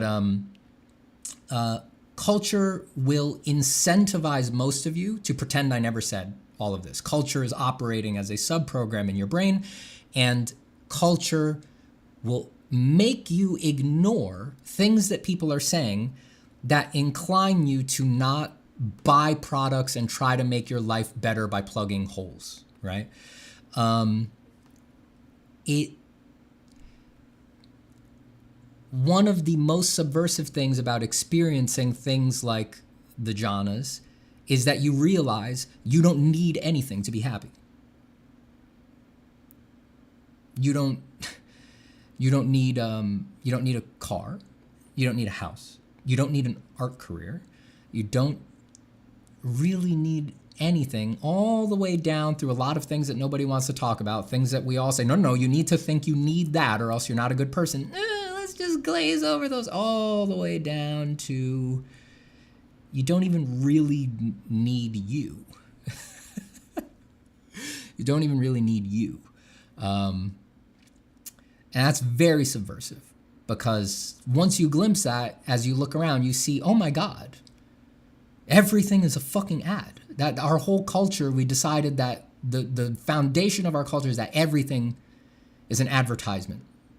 You know, you'll ostensibly be watching something creative, and you'll be watching a TV show that's supposed to be artistry on TV, and then the commercials are a drug to help you lose weight, followed by a commercial for the Crunchwrap Supreme at Taco Bell. So what exactly does culture want you to be? Even going for a drive, it's all the cars have their names on the back. Is that a given? Do they need to have their names on the back? No. Even while you're on the highway, everything is advertising to you. Mercedes logo here, BMW logo here, Porsche logo here, Toyota logo here, Honda logo here. Everything is a fucking ad. Everything.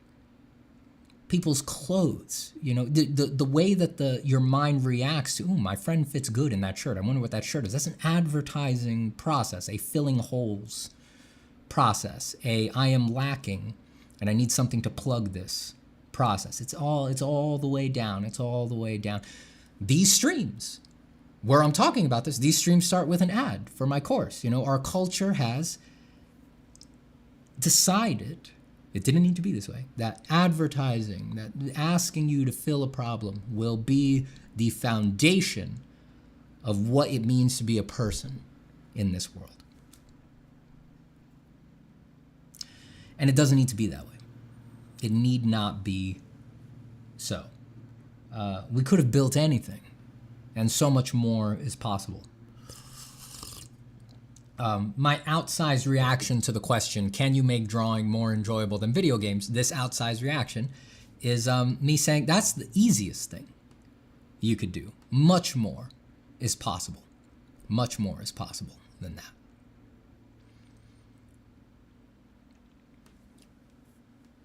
Matt says, reaching for divine says, me this morning Googling why I'm depressed. Steven just brings up how to program your brain to experience joy. Thanks, universe. It's been around forever. Like I said, the jhanas in particular are pre-Buddha. They're pre-Buddhism. Like the Buddha trained in the jhanas to become a meditation master. And then it was because he was still ultimately dissatisfied. Now we're really deep into mysticism when we're talking like, why would the jhanas be unsatisfactory, right? But that's because, it's all still dealing with signs. How do you feel inside? How do you feel outside? It's still not making contact with the final truth, shunyata, emptiness. They've been around forever. They're as old, it seems, as any teaching comes. They're just about older than anything. Who knows how long they've been around. But have no doubt they wouldn't have been around and still being practiced if they weren't real. If nothing happened, then it would have died out, you know, it wouldn't last that long. It would, you know, it would have died out like all the other snake oil in the world. But yeah, if you just sit and concentrate on your experience, and if you ask for certain things, the brain will offer them, you know, that you'll have experiences. You know, that's not to say that, you know, walking around in the first jhana is going to solve all your problems. But again, it's a experiential gateway and proof that your experience is much more malleable than you thought. And then you can transfer that to other things in your life.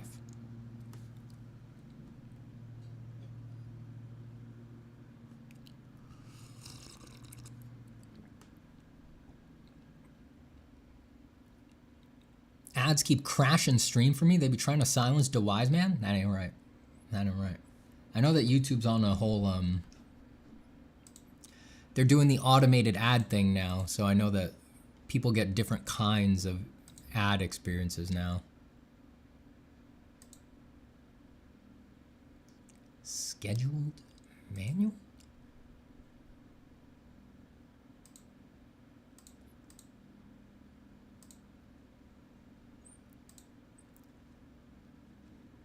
I switched it to low because I guess you can actually switch the, I didn't know you could switch the frequency on the fly while you're streaming.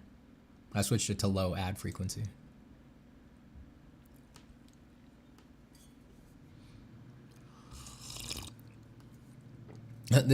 Your streams are an ad for drawing. The stream is an ad for being happy and enjoying life. I mean, you know, I try, you know. I say, hey, there's a course at the beginning, and then I try to talk for hours about just being happy and trying to subvert the culture, you know.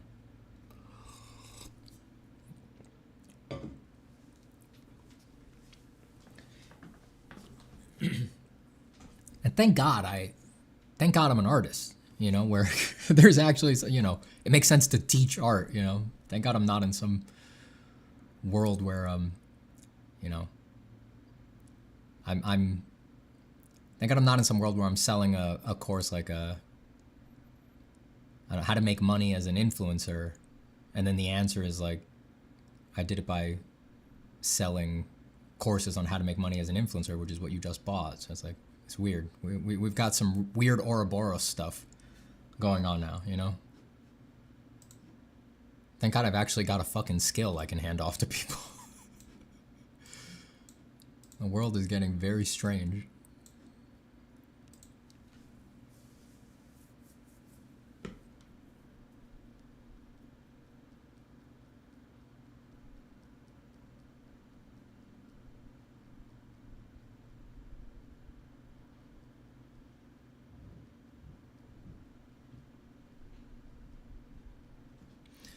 Dan says, hi, Steven. Is your course good for people not trying to get an industry job? Yes. I don't like designing because it's much harder than scribbling, but I want to make drawings good enough that I want to finish. Yeah, I don't, my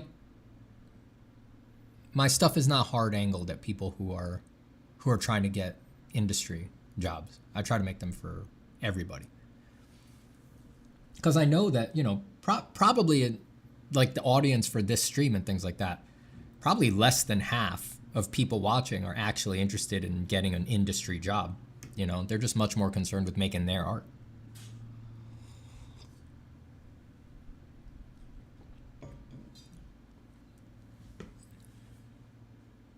Cody gives a $5 donation. Thank you so much, Cody. I appreciate it. You're both a boss and a champ.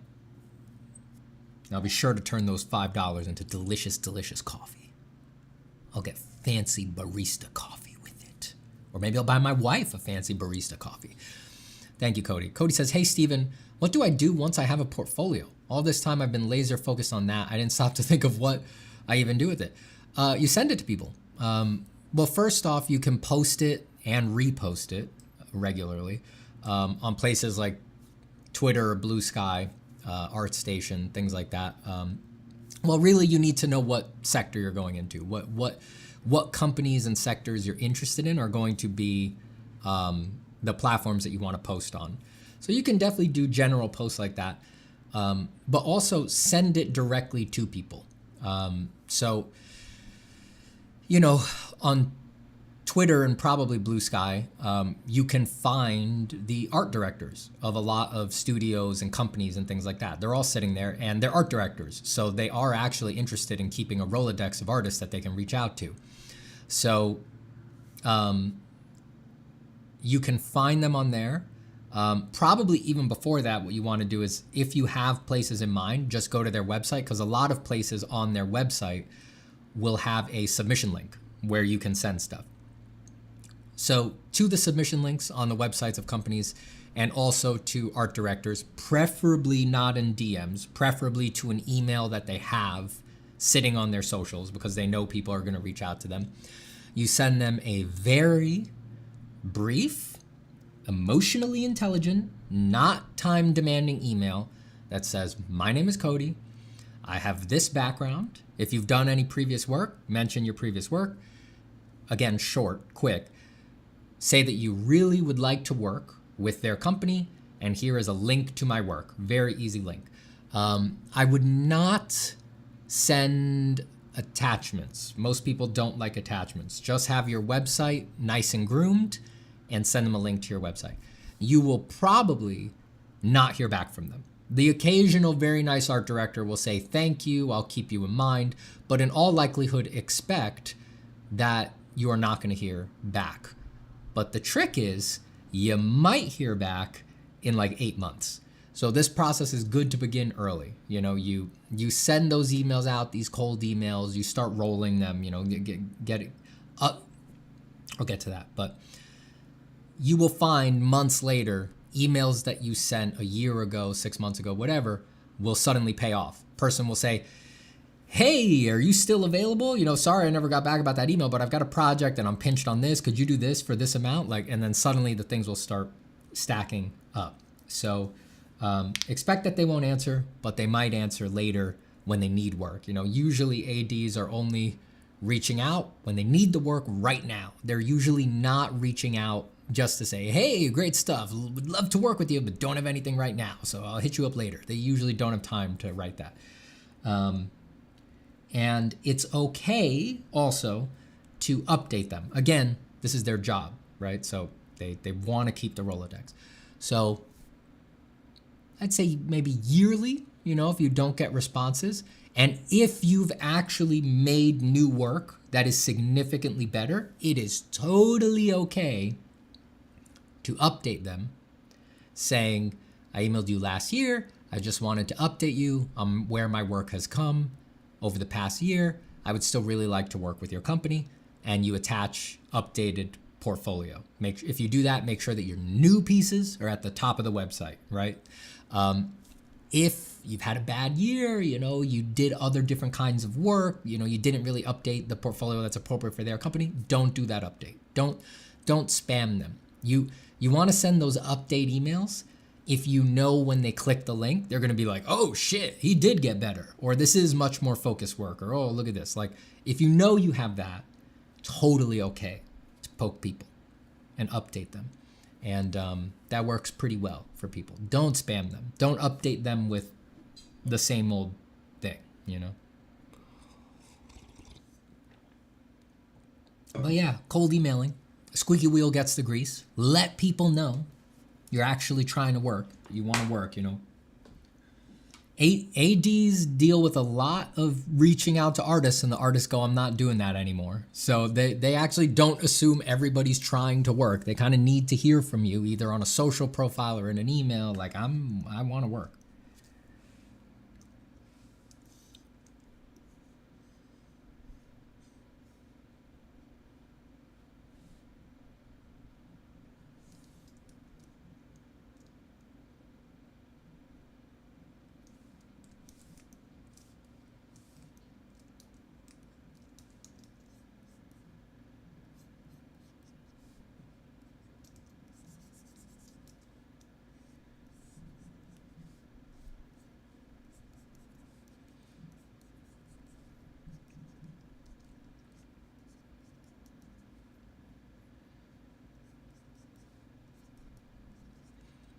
Matt says, watching the full ad to give him a Lord Steven all the coins. That's very kind, Matt. I hope you have something second screen that you can enjoy during the ad.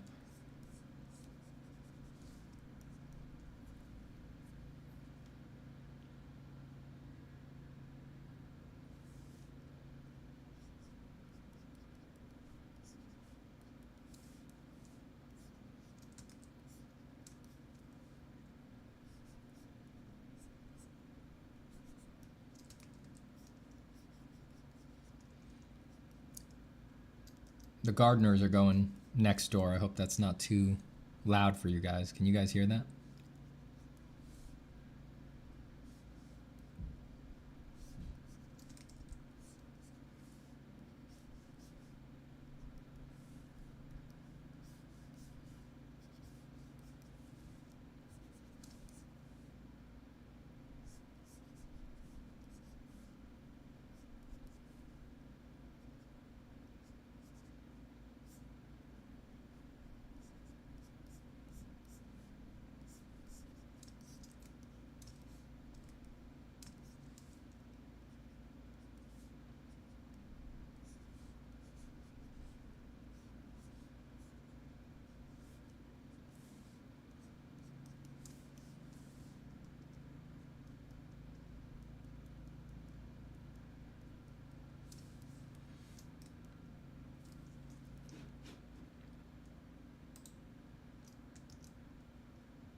Drawing a bird mound.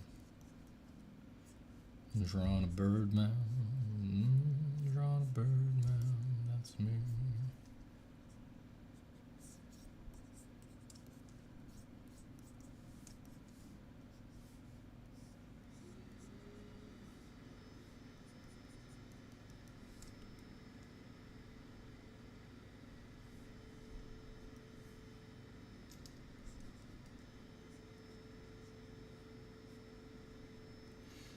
What advice do you give to self-learned artists? Buying a course is too much for me right now. Oh man, there's so much you can do to improve on your own. You know, I would advise keeping a journal with your thoughts about art. Writing. Introduce writing into the process. Write about what you're going through, what you think, things that you're exploring in art. Write about what art means to you. You know, this is stuff that no course can really like give you answers for. That now, a period where you learn on your own, is like the perfect time to be diving into that.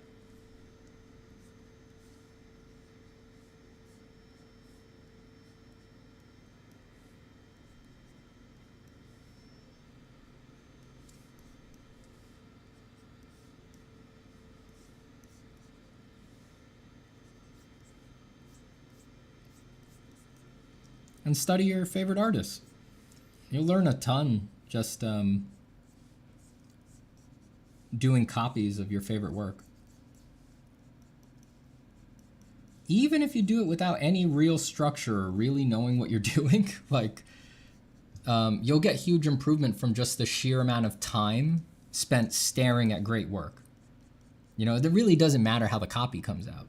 It's like what really matters is that you looked at it very closely and investigated the details for an hour, 2 hours, however long it takes. People don't really understand how much of a difference that makes. Because without copying something, even like your favorite pieces, you know, they have an outsized emotional importance in your life, but you've probably never looked at them for longer than 30 seconds at a time. You know, there's a huge difference between a 30-second, even 30 seconds is a lot. You've probably never looked at your favorite pieces for longer than 15 seconds. There's a big difference between 15 seconds of looking and 2 hours of looking.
Black Sun says, Steven, why does it seem impossible to improve at art? I'm going through the circle of starting and quitting for a few times now, but I don't know how to point out what I'm doing wrong or how to correct it, or how to correct. Well, I mean, it's going to be very hard to improve if you're starting and quitting. You know, that's definitely going to make it hard. You need to build some serious momentum to get serious improvement with art. You know, you need to really, it's a very hard thing to grapple with, art. So you need to give your mind time to get in the groove with it. So what's got you starting and quitting? You just getting frustrated? Too frustrated to continue? Because frustration is never about the art. Frustration is always a mental thing. You know, frustration with, you know, these lines don't look good, these shapes don't look good. That kind of frustration is never actually enough to make a person quit. The solutions to those things are simple enough, direct enough. If you quit, it's because if frustration makes you quit, it's because you're frustrated with yourself. And that's because you have unrealistic expectations. You're thinking about art wrong. You want the wrong things from art.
Improving at art pretty much requires that you love drawing, no?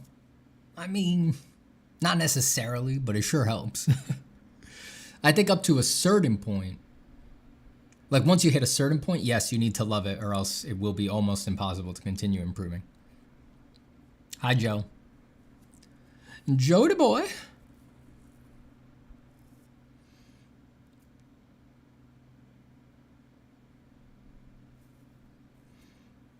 Damn, Kyokusei says, hi, Steven, I just handed in my 2 weeks. Oh, and I'm finally giving myself the next several months to just focus on me and my stuff. Any words of wisdom for this next chapter of art solitude and likely $0 income?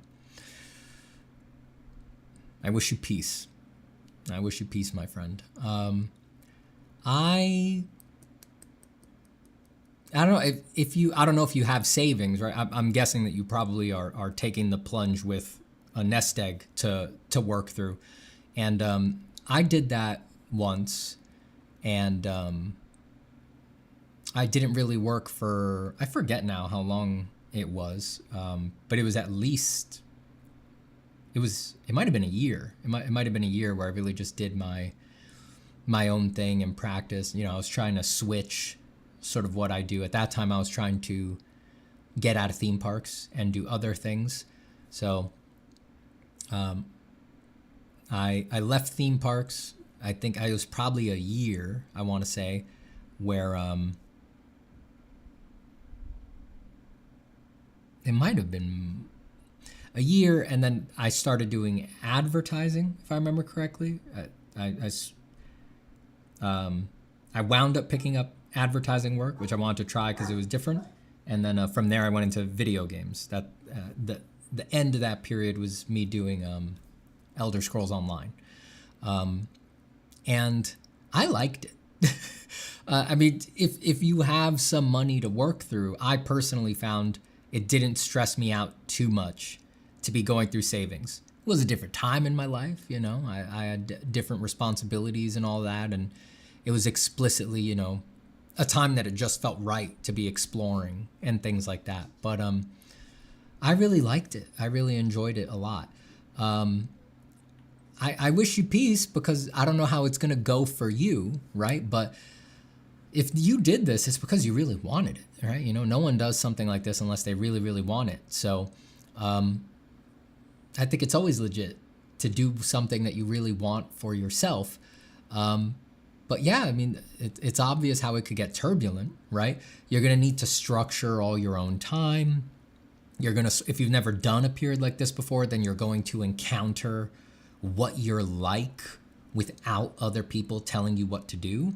And a lot of people assume, you know, when they're in the dream state, you know, they're dreaming about doing something like this, they assume, well, I'm going to be the most motivated, most badass, constantly working, always on task, great plans, motherfucker ever, right? I'm going to be the David Goggins of art. I'm going to be a Navy SEAL or whatever, you know. I got to stop saying that because I've never watched any David Goggins content, so I don't actually know what he's like. I just, you know, it's like I'm basing that on the like tangential where people mention him, right? So I've got to stop using him as an example.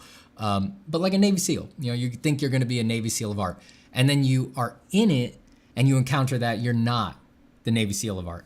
And that hurts a lot of people when they encounter it, right? They find they do need more breaks, more rest, more distraction. You know, they're more anxious, making up their own plans and not having other people tell them what to do. You know, people get very used to doing art from sort of a rebellious place where they're like, well, this isn't school or my fucking job, you know? So it's just like that. You might be surprised how, or a lot of people will be surprised and are surprised by how much that structures the energy around art and makes it feel right to be doing it. You know, rebellious energy is another kind of energy, a framing energy. When it's the only thing you're doing, and it's not a rebellion really against anything anymore, when it is your main focus, that's a new energy, dog. That is a new energy. And yeah, a lot of people have expectations for what they're going to be in that context. And then it turns out they're not that. They're actually quite different from that. So if you encounter that, extend yourself a lot of grace, you know, extend yourself a lot of peace. Like I said, a lot of compassion, you know. It takes, I think, a lot of a very particular flavor of mental fortitude to, in a time where you feel like I'm supposed to be figuring myself out, figuring the work out, doing a lot of work and things like that. It takes a lot of mental fortitude to, instead of just guilting yourself and scourging yourself to the drawing board when the chips are down, to let yourself take a break without guilt, you know, and with joy and with happiness. And just accept that, you know, creativity needs rest. It can't be done just from this anxious place all the time. So it teaches you a lot. It teaches you a lot to have to learn how to do those things. And I hope that for you, the process is smooth, you know?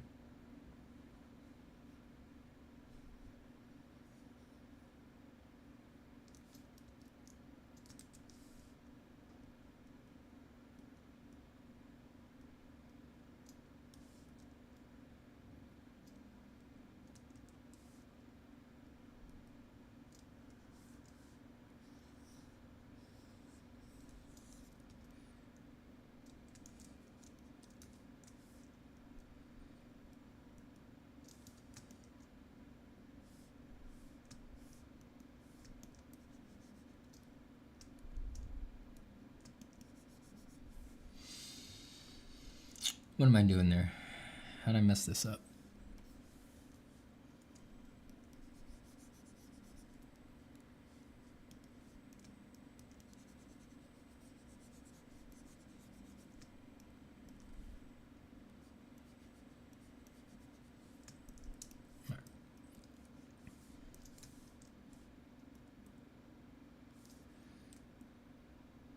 Do you draw outside much? These days it's harder to stay inside all day for me. I haven't so much recently, but I'm feeling the pull again. I used to do it a lot.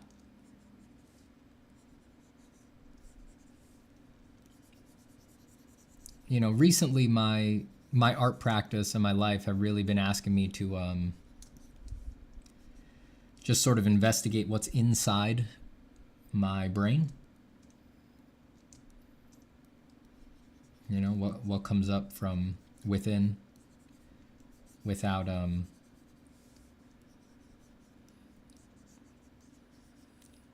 looking at a reference or without trying to replicate something from the real world. But I used to do it a lot. I used to draw outside a lot. And I feel the tug again. But I always bring that lens with me when I'm out in the world. Whenever I'm out in the world, even though I'm not drawing, I'm always observing the world carefully as much as I can.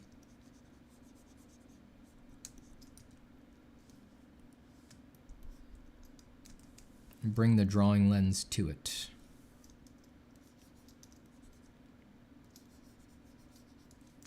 Analyze the shapes. I'm always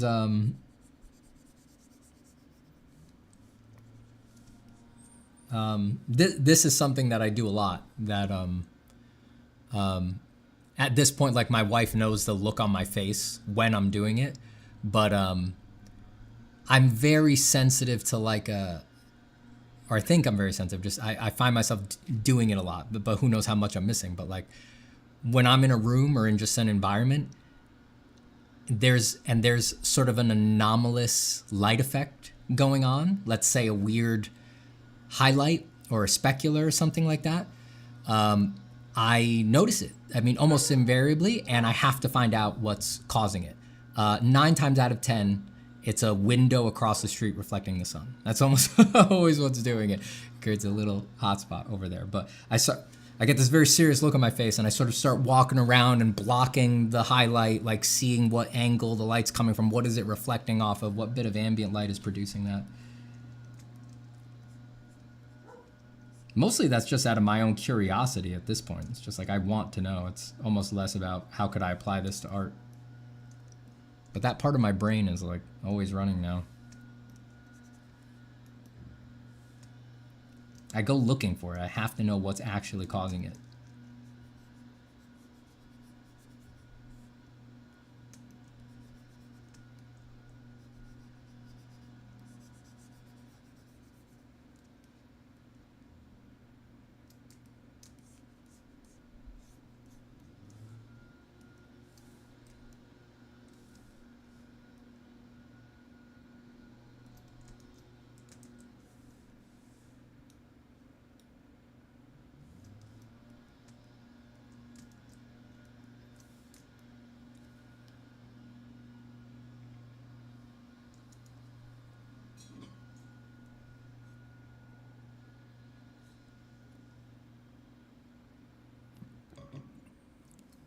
Emil says, Steven, should I really not focus on drawing if I want to make my own projects? Not because of money, but I'd like a team of people to help me make my own stories, and I love drawing. Thoughts?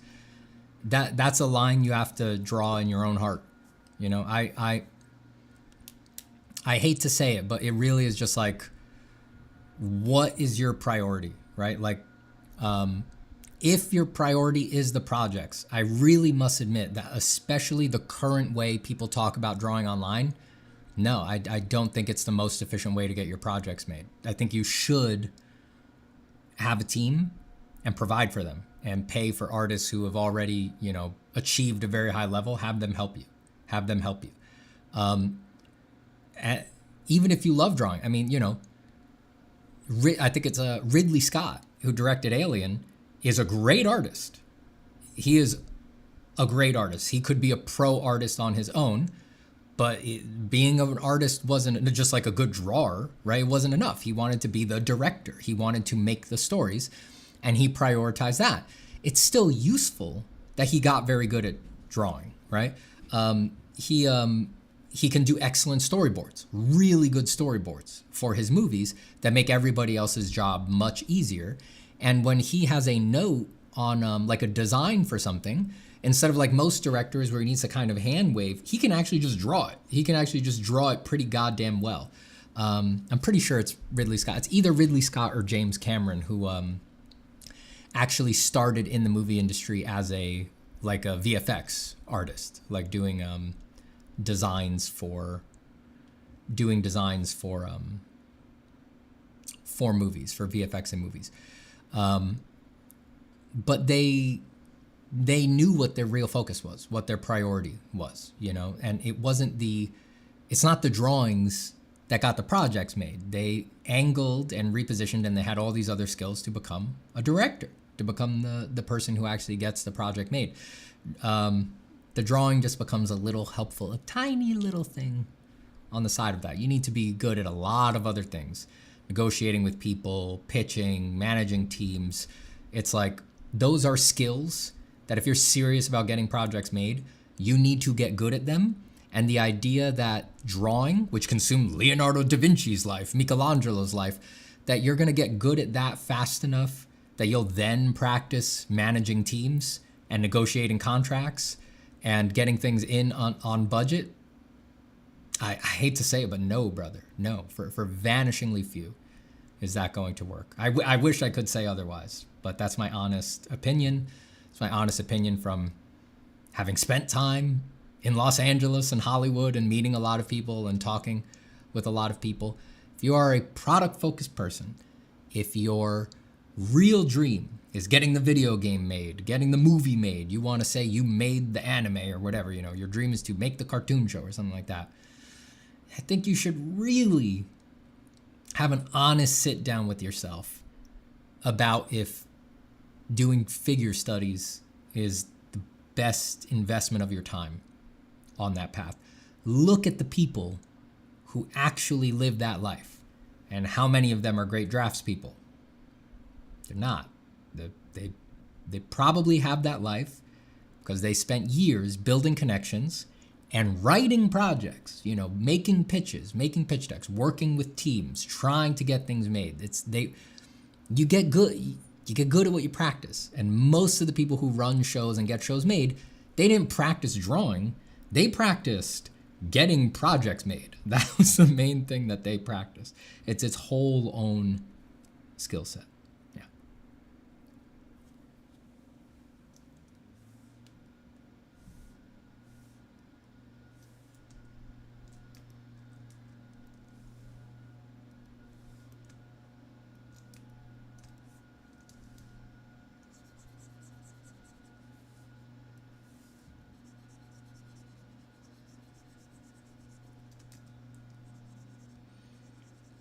I'm sorry about the gardeners, everybody. I guess it's a leaf blower day over here. Heaven preserve us.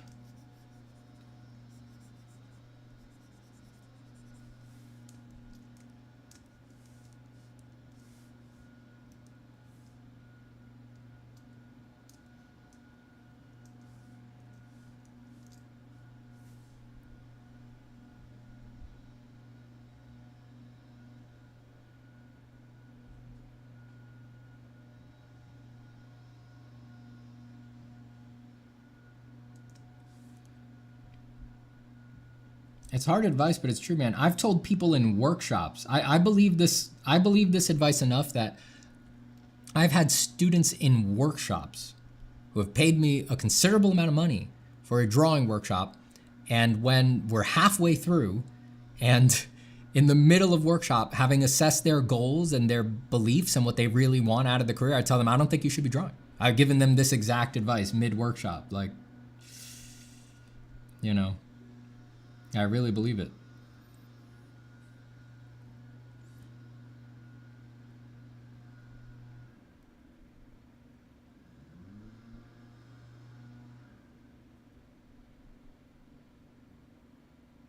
And again, it's just about your priorities, you know? If you look this advice straight in the face and something in your heart says, actually, I love drawing more, then you got to follow that. too. Drawing's calling to you.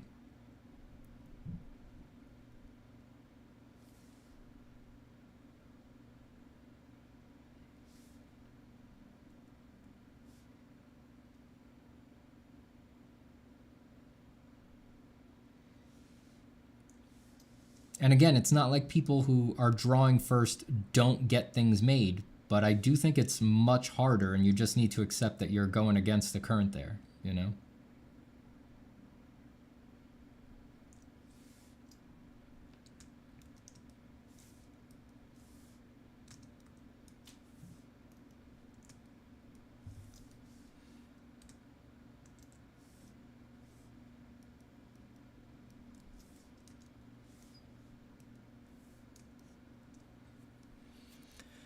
Do you find shading digitally to be more difficult than traditional?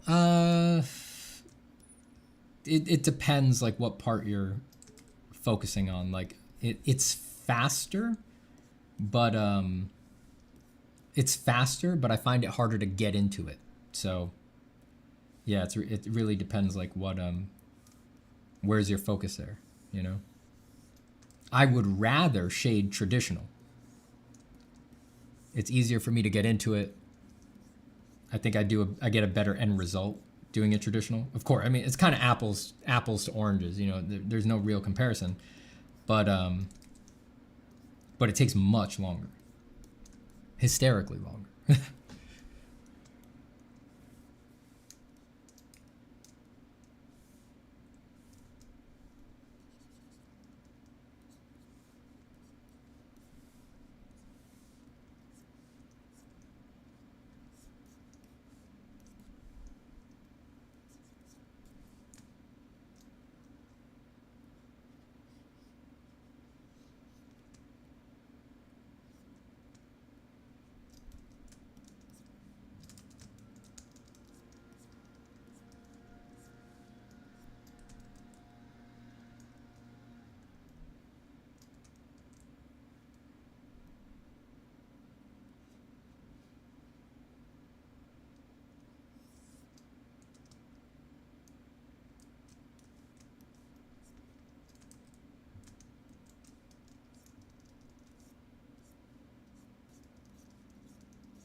Cody says, would you say the same for a graphic novel sort of situation or TTRPG, like a Kickstarter situation?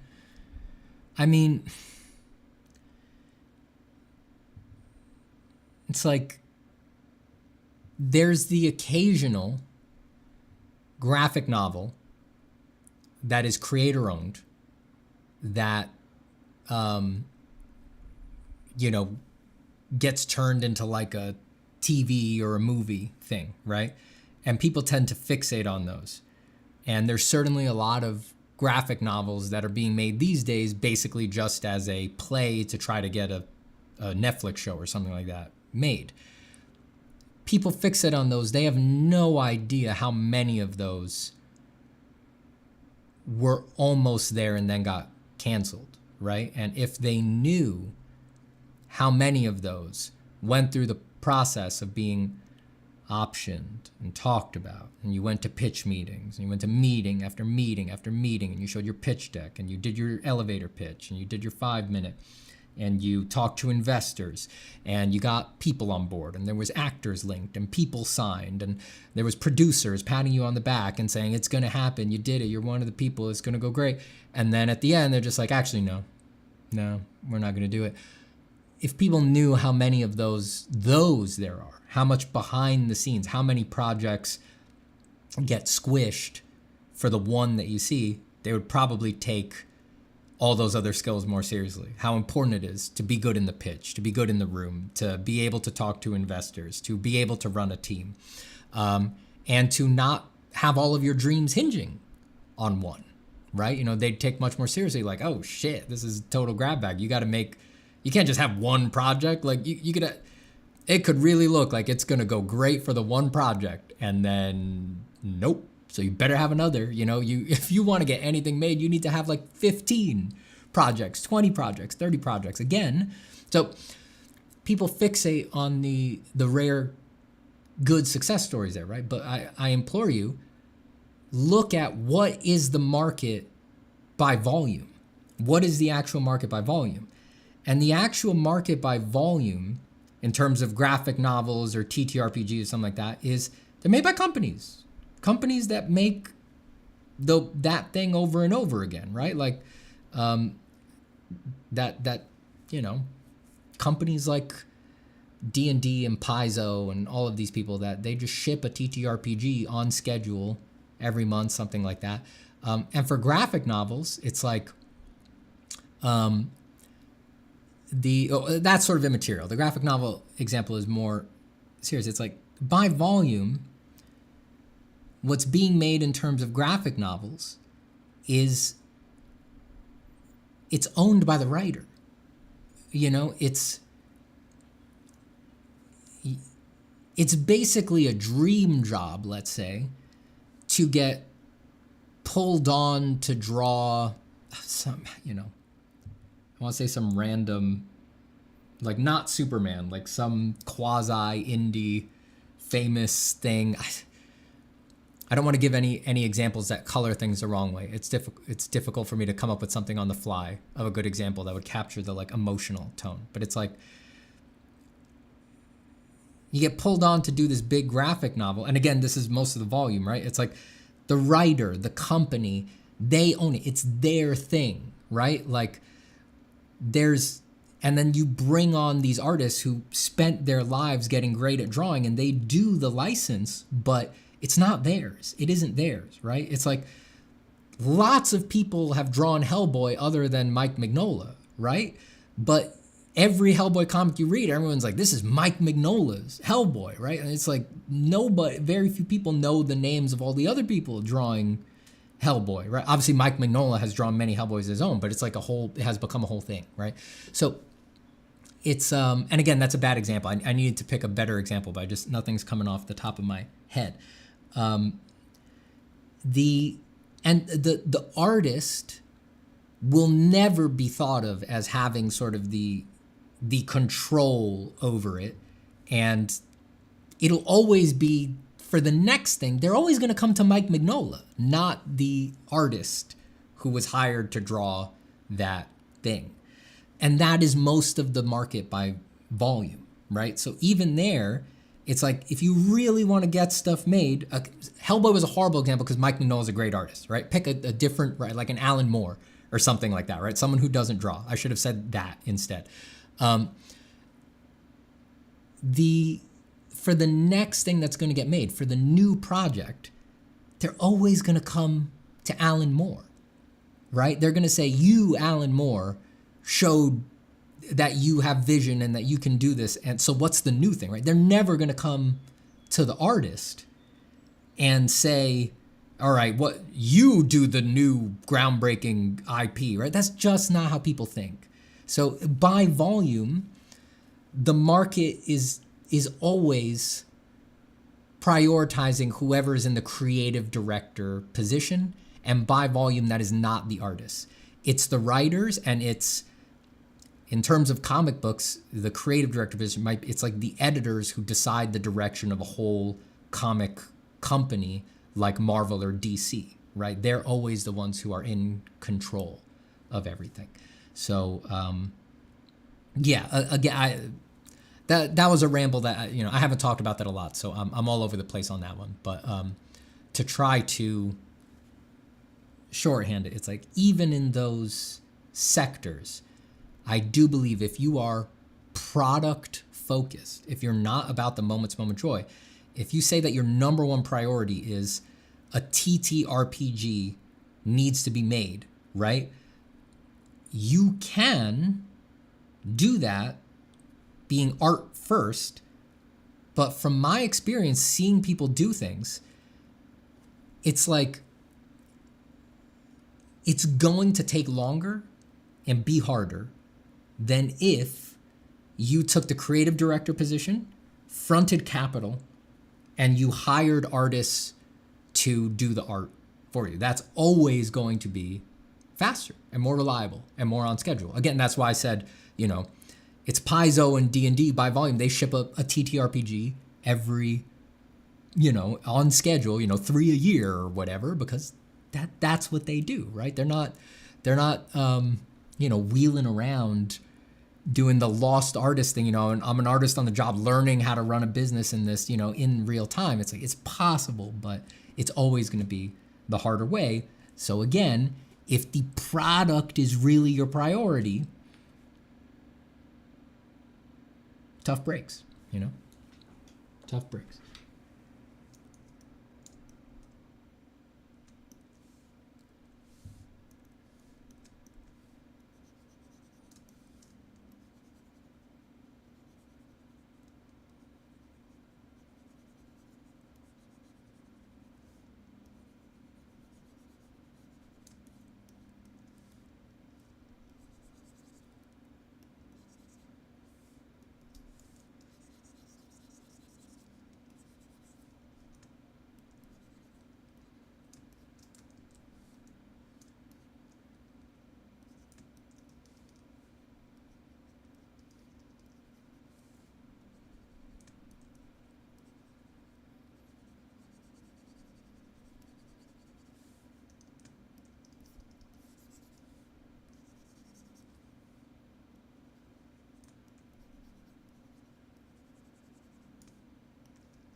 I think I'm probably going to recompose this one.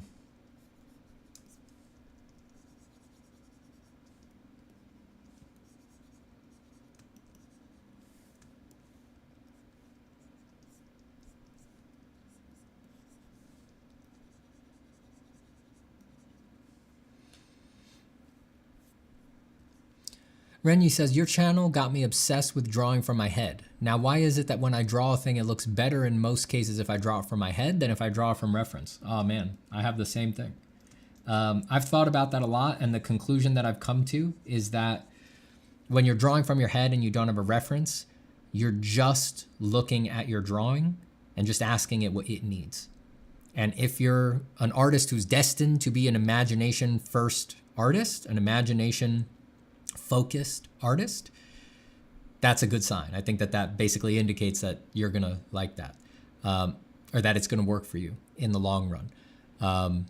When you're working from reference, once you're really good, you do this, but most people spend most of their time working from reference, just flicking their eyes from art to reference, and comparing. And instead of ever asking your drawing what it needs, you're just asking, does the drawing look like the reference? And those are very different questions, completely different questions. So I have much deeper connection with just asking the piece what it needs. And I've elaborated upon and refined that process of being in conversation with the piece over many years. And so, yeah, I am with you there. I at this point, I cannot make a drawing. Let me be careful what I say. If the drawing is not imagination first, let me reverse it. I can't make a reference. I can't make a piece of art that prioritizes a reference as good as a piece of art that prioritizes imagination. I cannot do that at this point, which I understand is the opposite of a lot of people's situation. So, you know, it's a good position to be in, given that, you know, mostly imagination is what I want to do. But it was very fascinating to experience that switch. I had to be very careful with my words because I don't want to imply that a piece with zero reference is the best piece I can do. No, I still feel that mostly imagination supported by references, which are invariably, they're not going to be one-to-one because it's imagination focused. That is going to be the best piece I can do. But yeah, if I ground a piece completely on reference, it's never as good as it could have been.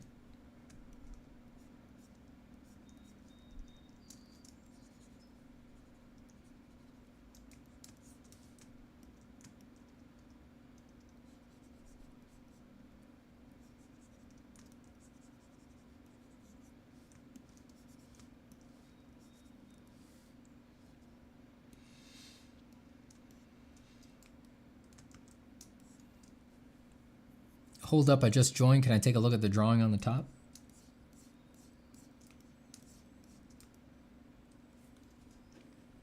That reminds me, let me check that my text is...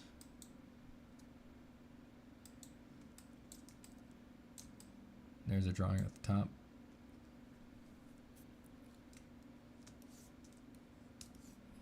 Let me make sure my text is not... Yeah, it is. Move that.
Wow, Webtoon incoming? Yeah, I was thinking of doing this in the Webtoon format. That's why I'm doing the pure vertical scroll. I want to try that. Just for fun. And I have to, I don't know.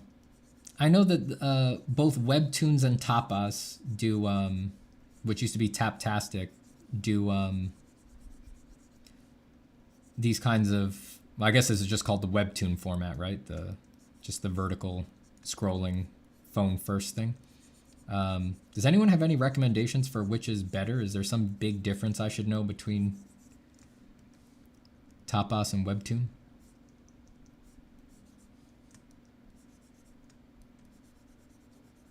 I don't really expect it to matter much because, you know, this isn't like some big project that I'm doing here with big plans or anything like that.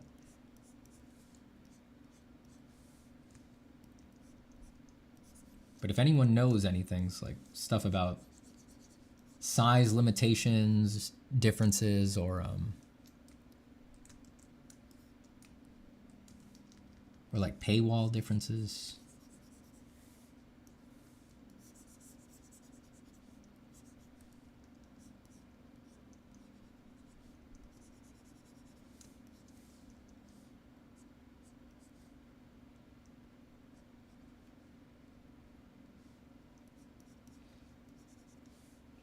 Have you ever done a drawing that everyone loved except for you? I mean, yeah.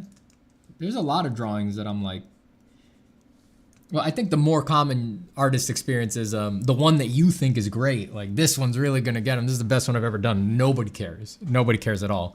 And then the one that you threw out, you're just like, oh, whatever. Like, real no effort. That's the one that gets the most likes you've ever gotten or something like that. I've had that many times. Things you work so hard on. People are like just totally uninterested. And then something you literally farted out. They're like, this is the best thing ever. And Steven, you are the greatest draftsman in all of human history. It's like, I don't even want to hear it. People have terrible taste.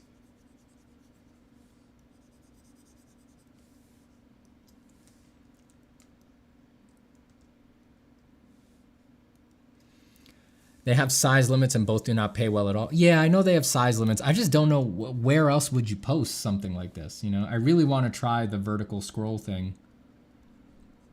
But I just don't know where else would you even put it. I feel like those are the only two places. I don't even think my portfolio site, I don't think would handle a vertical file like this. It wouldn't show it, right?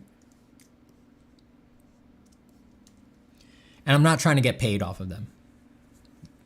Jack said both do not pay well at all. I'm not trying to get paid. When I said paywall, I mean, I thought in my light research, I saw that like Webtoon makes people pay after looking at a certain number of comics. Is that if you monetize your comic? Because I don't have any plan of like I said, this isn't some big project that I'm like committing to continuing forever. So it's like, I'm not trying to monetize this. Like, is that a thing on their end? Like, can I turn that off and just people can look as much as they want? Or is it that, like on the app side, if they've looked at a certain number of comics already that week or whatever, they're not going to be able to look at anything else, even if mine's set to free? Does anybody know that? Also, you don't have to answer. I can research this on my own. I'm just asking because I haven't researched it yet. And I've got you all here, so.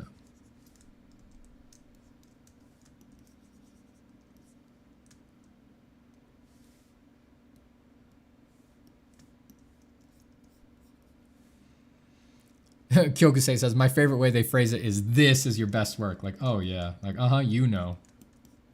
Me, I've got no say in that, right? What I think is my best work, that means nothing.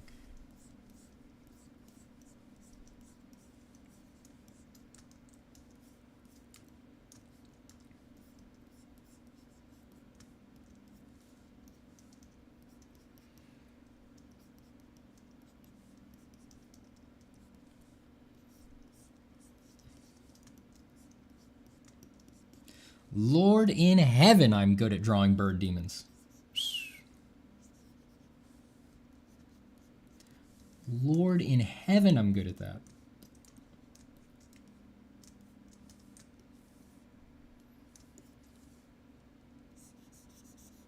God in heaven, thank you so much for the gift of being this good at drawing bird demons.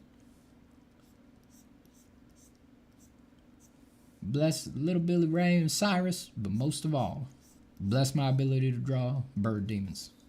Thank you, God. In Jesus' name, amen.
I'll be right back. I'm gonna go to the restroom.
Oh, stretching out. Stretching out the old body a bit. Oh.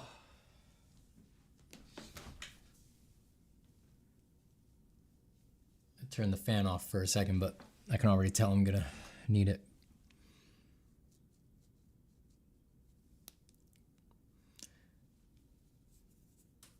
Art Dad says, what do you use to scan your physical drawings? I cannot find a flatbed scanner that scans images higher than 8.5 by 11. I use an 8.5 by 11 scanner. I've always wanted a jumbo scanner. I used to use one that was at work years ago. I just never had the space in the studio. They're big, you know. It's an 11 by 17 bed is usually the biggest you can get. Some go up to 13, 19, but then that means the scanner itself is like 25 inches wide. It takes up a lot. You need basically a dedicated tabletop for it. So I use an 8.5 by 11. It's ancient. I think my scanner is over 15 years old now, which is crazy. It's a Epson V500 Photo, which was a great scanner at the time. Now I'm sure. Well, scanner technology hasn't actually changed that much, but I'm sure it's gotten better. It has to have. But I scan in parts, and then I use Photoshop's photo merge function, which automatically stitches them together. And it usually does a perfect job. Every now and then there'll be an artifact that you can manually mask out, but for the most part, photo merge does a perfect job.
Don't you find it magical that you can aura boost a cafe being there drawing live? What is all this about managing aura now? Where did this come from?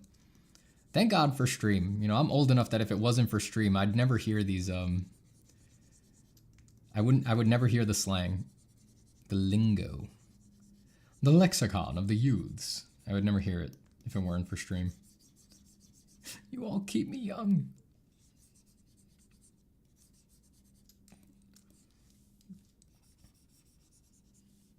I knew my life was getting, I was detached from the modern, I knew I was detached from everything young when I realized that, oh yeah, I'm only ever hearing this on stream. Literally, these words are never spoken by anybody around me in real life. It's very funny to me.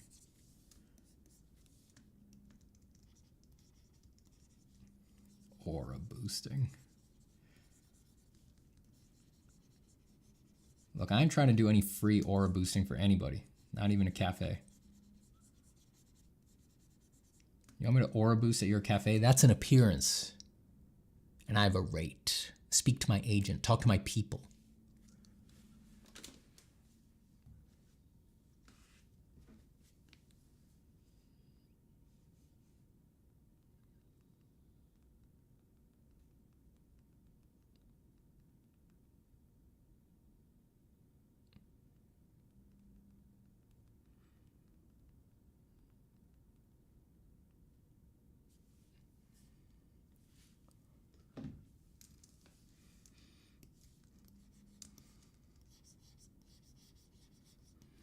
Are you doing any professional work at the moment? Besides inspiring all of the professionals who watch these streams at work, at studios, and so my visual language inevitably winds up informing thousands of products across the world? No.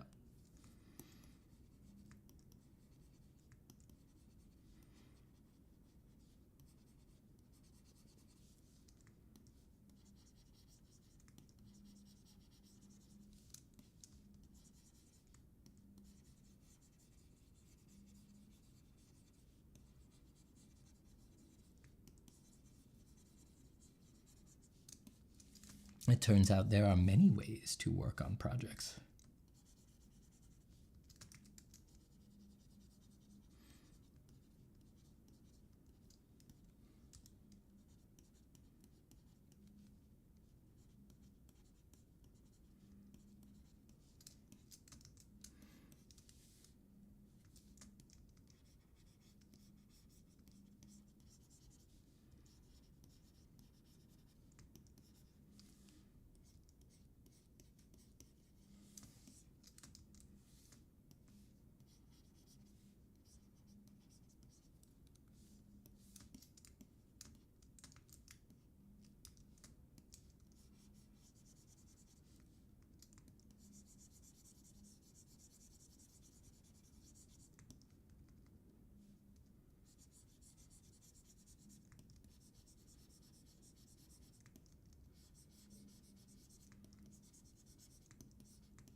Do you have any quick advice for writing a motivational letter for an art program? Anything you think is key to include?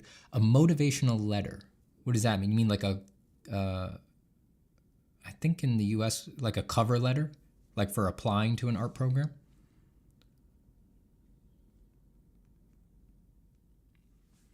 If it's like a cover letter, like an introductory letter,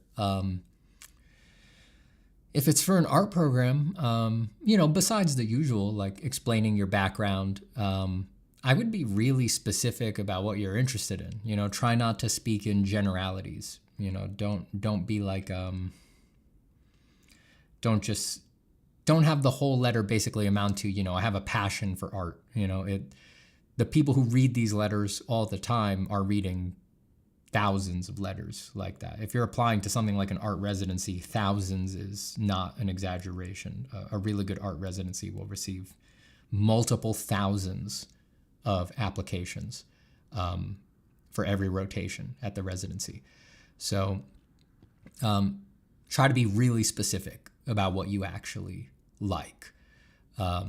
Really get into your vision. You know, a good artist statement, which, you know, your introductory letter here might basically be an elaborated artist statement. A good artist statement is highly specific. You know, you kind of want it to feel, as much as you can, like only you could have wrote this letter. No other human being on earth would have had reason to put together these words and these interests and things like that. I think that that's probably the best shot, you know, because remember, you're not, you know, the rare artist in this context, right? You're not isn't he funky and weird? It's like everybody applying is a weirdo who has obsessions and is interested in very strange things. So you kind of gotta like be very specific and try to stand out, you know, not fake anything, but you know, you really have to reveal the specificity that is already lurking in there, lurking inside of you. It lurks.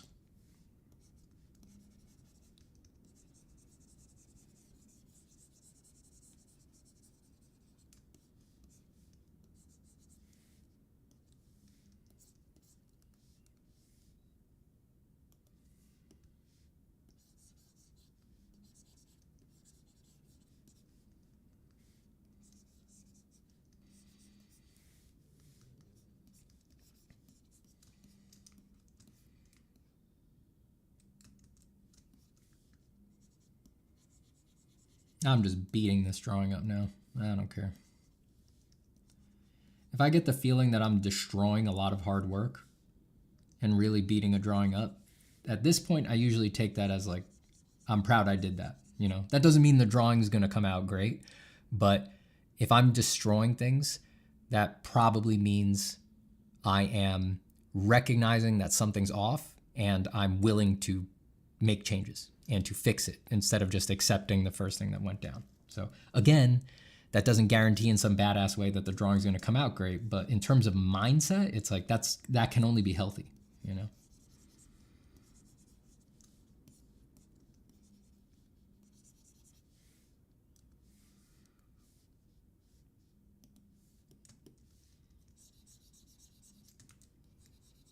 I'm trying to get more comfortable letting texture drive things. That was sort of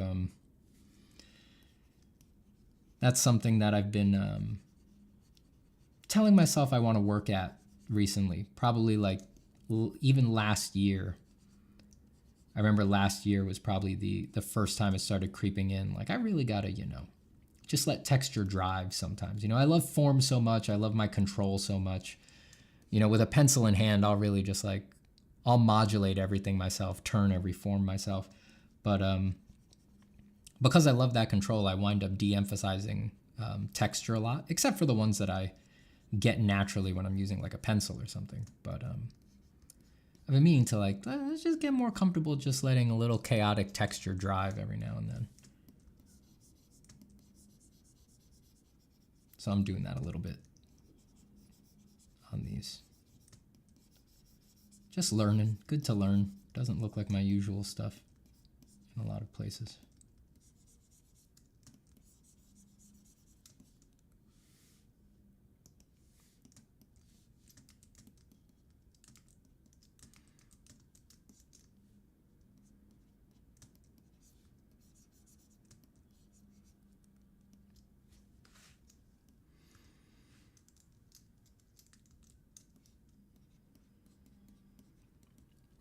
Texture brushes are the closest we can get to the happy accidents that we can get with traditional materials. Yeah, that's why that's one of the things I love about traditional, like I said, is like I can just sink in and go like full neurotic in traditional, and it will still look alive because of the natural texture of pencil, right? I can really get super finicky and turn every little form manually and do every reflected light and every core shadow, and somehow it won't quite die on me. It'll stay energized because of the natural texture of pencil. Those same moves, if I do them digital, the picture will die, you know, because you guys have seen me on here on stream a lot. My favorite digital brush is just the hard round brush. You know, to me, it has the most control and it can do almost anything because it just removes a lot of the questions and it feels like pencil in a lot of ways. But yeah, it's interesting. Those same moves that stayed living in pencil, they'll lie flat and die in digital. So there's got to be some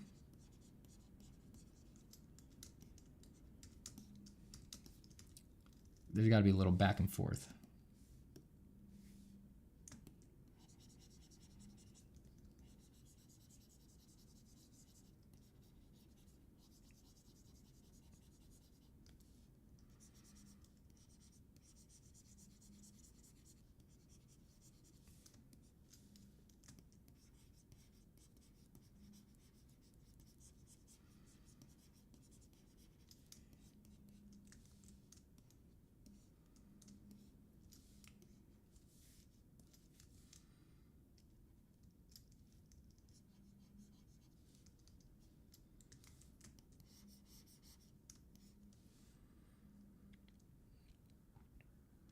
Steven, how was that underrated figure drawing book called that you recommended some streams ago? That's Drawing the Clothed Figure by Barbara Bradley.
Smajik says, hey, Steven, I got kind of curious. Have you worked any other jobs besides in the art industry? No, not besides like my childhood job at like a pizza place. I've been quite fortunate that I've been able to do, I was able to make my living off of art like right out of college.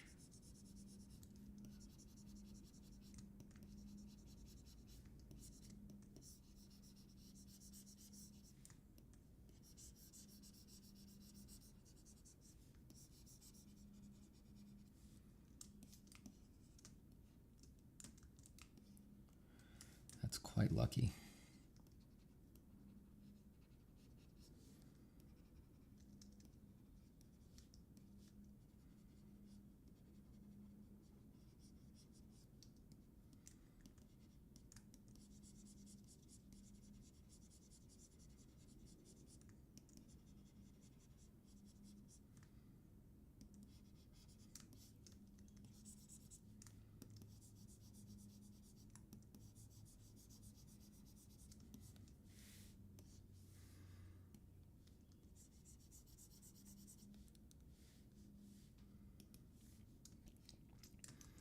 Loving the highlights on the beak. Thank you. Thoughts on cognitive drawing? I don't think I've heard that phrase before.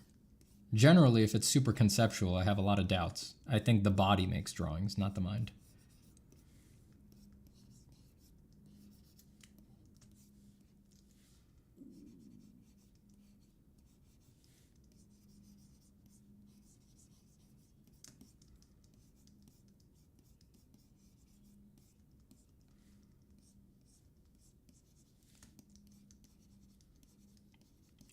My mind can account for very little of what I'm doing right now. If I stop, I could analyze it, but it would all be kind of ad hoc after the fact, you know. My body is clearly the master. It's got no problem. It's just doing it. I could just talk to you guys while I do this, you know. It's like if you've watched these streams for any amount of time, if it was my mind that makes the drawings, how could I weave a complex oratorical structure while making a drawing? You know? The answers that I give, the responses, the kinds of topics that we're talking about here.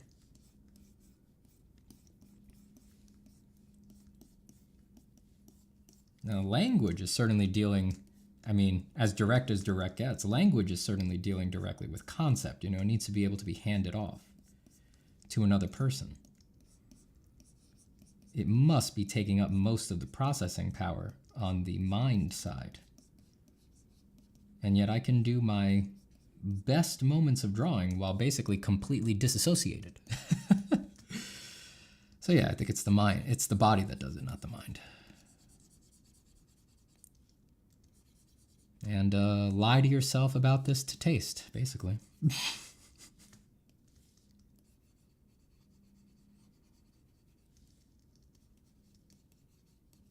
You know, the body doesn't care.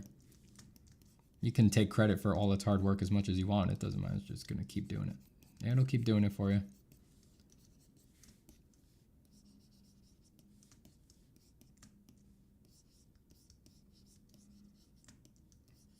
Not me. I give it credit.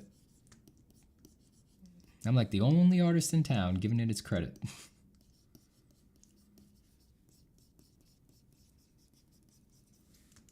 People are too cerebral these days, too in their heads.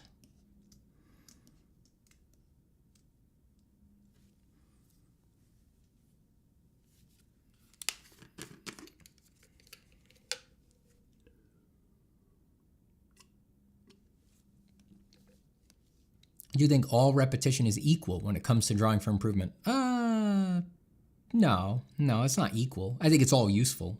I think basically all repetition is equal, but some forms of repetition are probably more useful than others, you know? There's exercises where you do like structured repetition, you know, like you can copy a reference and then after you've done a copy of the reference from reference, then try to redraw it just from memory, and then even do it a couple iterations more of that. I've done that exercise. I went through a phase where I did that exercise a bunch, and it was useful. I think it was like extra useful.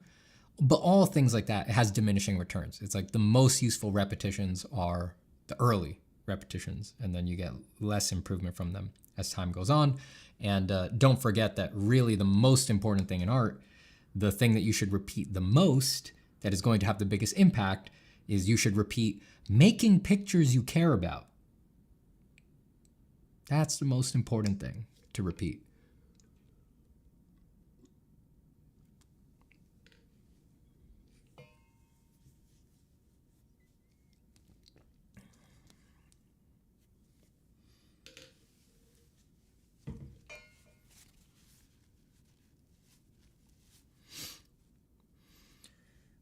Steven, do you have a type of checklist when creating a scene for imagination? What shot type, lens, composition? I don't start with that list, but when things go wrong, I can produce that list, you know, but I don't start with it. Usually I like to compose very intuitively, you know, I just want to see what I pull out. I do a lot of iterations, you know, so I know this pose on this bird demon, there's an iteration of this in my sketchbook that I did with my morning coffee, where instead of a bird, it was like I think it was actually, I was trying to make it the warped face demon we did on the last stream. And then when I was in the shower, I was thinking about it, as I do, just do a drawing, think about it while I shower, drive, do another iteration, just constantly thinking about this. But then I was in the shower and I was imagining that sketch and I was working on it as I was shampooing my hair. And I was like, maybe it's a bird demon. Instead, I was thinking of like Hieronymus Bosch, he does a lot of bird demons. And then that's how we got to this. So I like that intuitive place to start. I like just letting the unconscious come out. But then when things go wrong, I'll get as diagnostic as anybody, and even though like shot type and lens things, like I know enough perspective that I can literally I can put a scene on a short lens, on a long lens, with technical perspective if I need to. So, that sounds like it's super hard. It's not. It's like if you're learning perspective the right way, it's like one of the first things you'll learn. But all that stuff is definitely possible. You learn a little bit of technical perspective. It's like you can actually, put it on a 35 millimeter lens. Just Google what is the cone of vision on a 35 millimeter lens. You have the cone of vision. I don't know what it is. Let's see. What is it? What is the cone of vision on a 35 millimeter lens? That's approximately a 54.4 degree field of vision.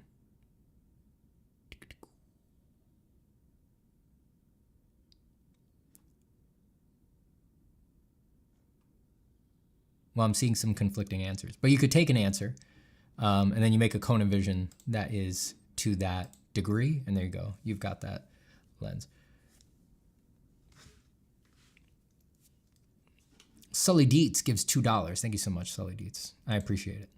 Sully Dietz says, hope you're well. This drawing is mwah, mwah, mwah. I pulled my platysma doing that. I for real hurt my platysma. I was mwahing it so hard that I pulled my platysma. Thank you so much, Sully Dietz.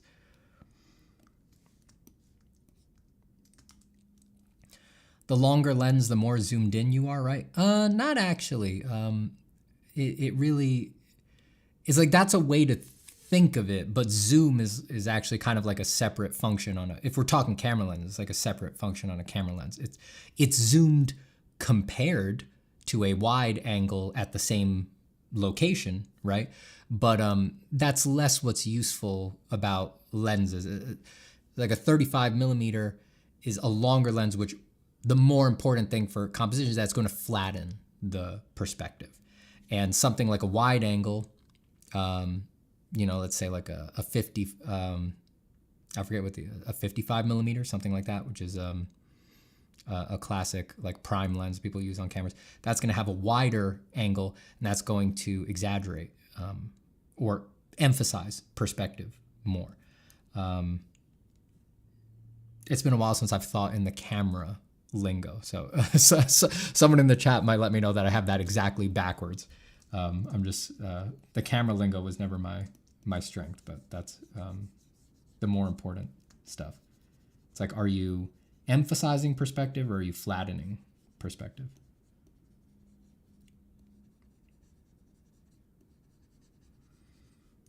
Because when it comes to drawing, zoom is really going to be more of a function of like crop and things like that. The more interesting question is like, if you're looking at a box, does it look very flattened or do the points converge very severely?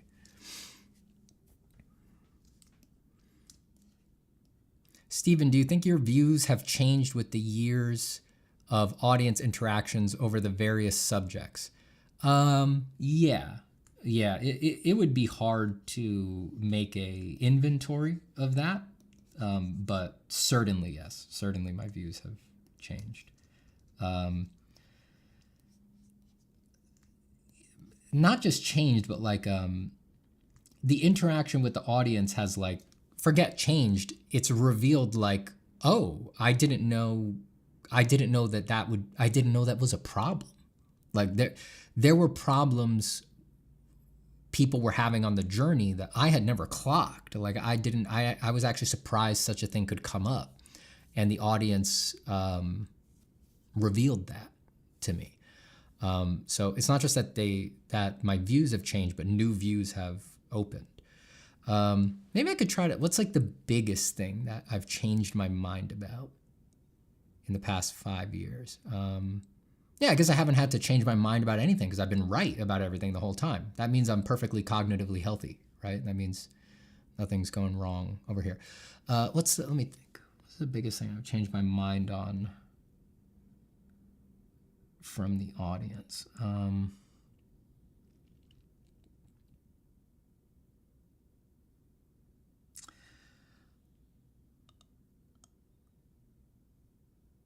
The first thing that comes to mind is I think back in 2019 when I started this, I thought that if you were in a good place sort of mentally and with the incentives, if I remember correctly, I think I felt like for most artists, it would be a good idea to go pro, as long as you weren't doing it for bad reasons. I mean, I still think that way in a lot of regards. There's like a lot of things about like the amount of time you can spend sort of running your art through these different processes.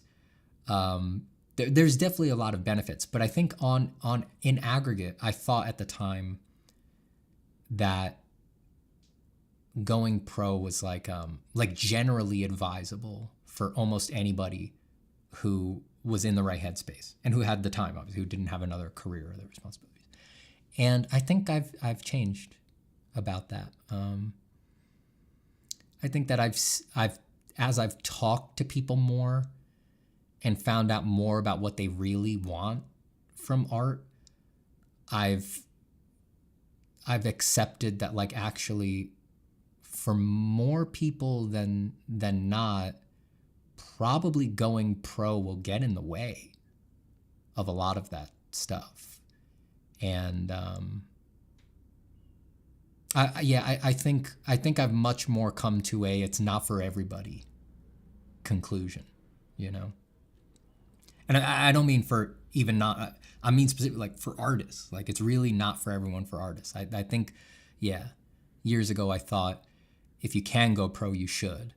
And now I'm like, if you can go pro, really think about if you want to do that to your practice, because there might be a calmer life more conducive to happiness and joy. Just even though you could go pro, just let another job support it. And, you will have time to do your work. You know, you probably do the same amount of work on average as somebody who's freaking out about art being their career. I don't know. I have a lot of thoughts about it now, but I think that's the big thing. I think that's the biggest thing that has changed.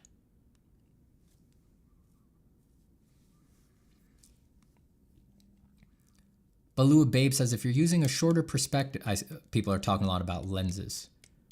I think the human eye is somewhere between 35 millimeter and 50 millimeter. Yeah, I think the pocket rule I've heard is that a 50 millimeter prime is like closest to the 60 degree cone of vision of the human eye. People usually say the human eye has about a 60 degree cone of vision, but of course that's a rule of thumb because we have two eyes, right? So, there's no, and perspective is all an illusion. Perspective's not real, right? The only thing that's actually happening is photons are being occluded. That's the only thing that's occurring, and that produces the illusion of perspective in our real world, in our real experienced vision. Perspective is sort of a mathed out, close enough approximation of that.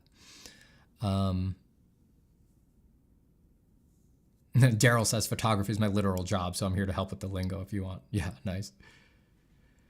Wider lens, 10, 24, 35, emphasizes perspective more because they have a wide field of view, and longer telephoto lens, 135, 200, 400, flatten the perspective, lower FOV considerably. Yeah.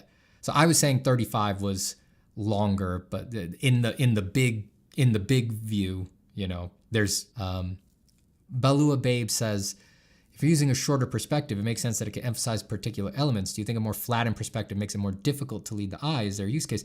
There's tons of use cases. Looking at movies, once you see it in movies, there's tons of reasons you would want to do a flattened perspective. You know, it creates more of a sense of pattern. It creates an artificiality to the view. You know, it just produces particular emotional effects.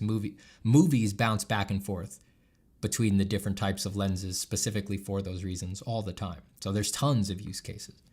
As you watch a movie, next time you watch a really artfully shot movie, we're not talking Mormon Housewives of Salt Lake City.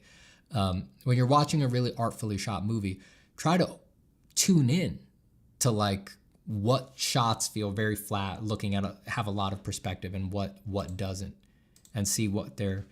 I think my subscription to Shot Deck expired, but maybe I can look at some free.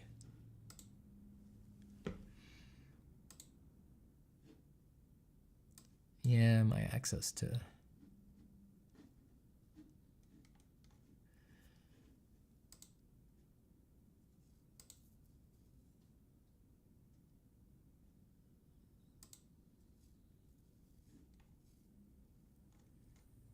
Yeah, I ended my subscription to Shot Deck, but that's a great website that categorizes film shots by all sorts of categories, and one of them is what lens they were shot on.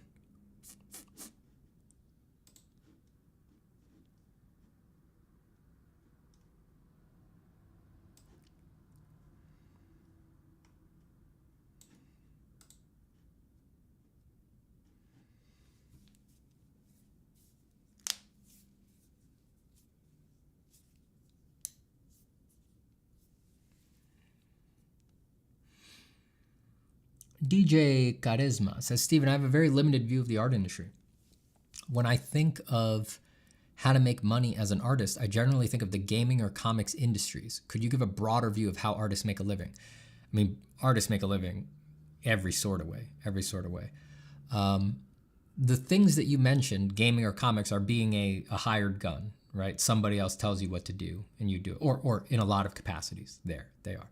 There's also independent versions, obviously, you know, make your own game, make your own comic. But most of the people working in comics are being asked by a company to deliver a particular thing on a deadline.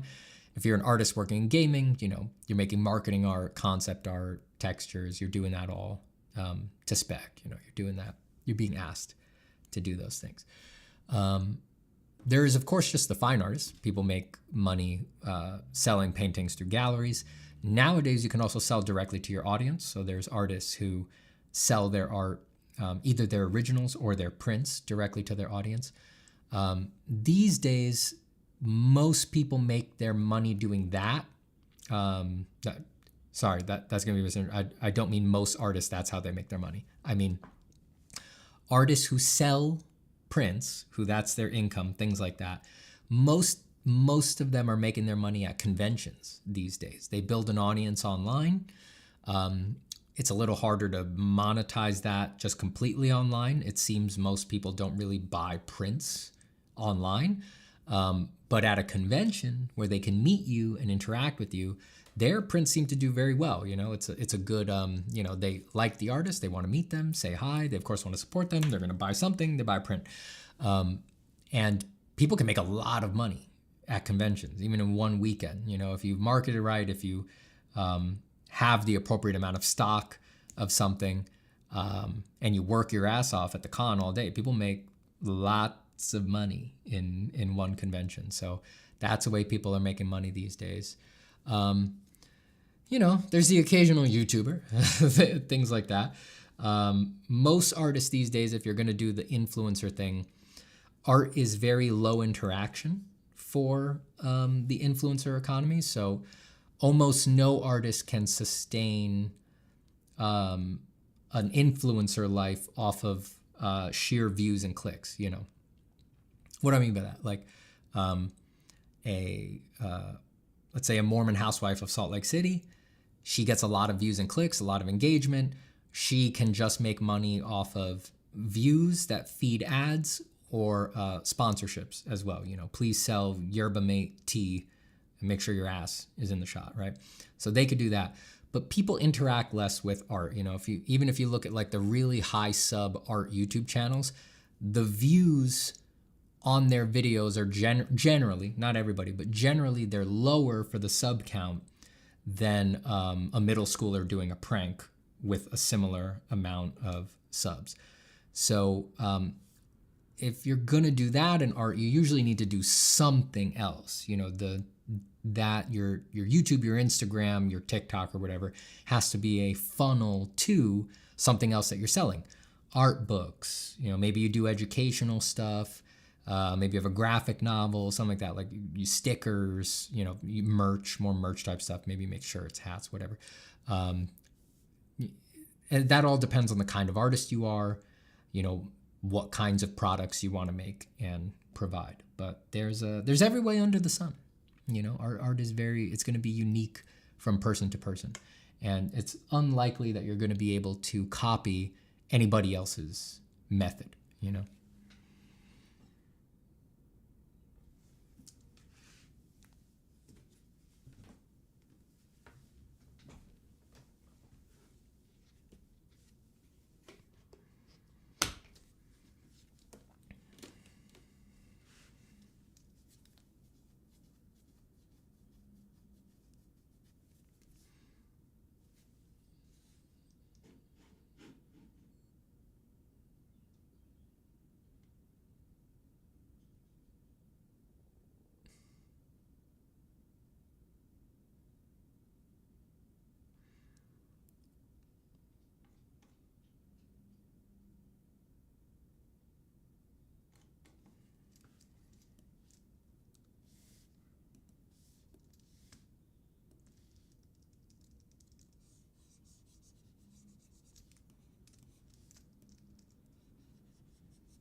and turn this fan back on.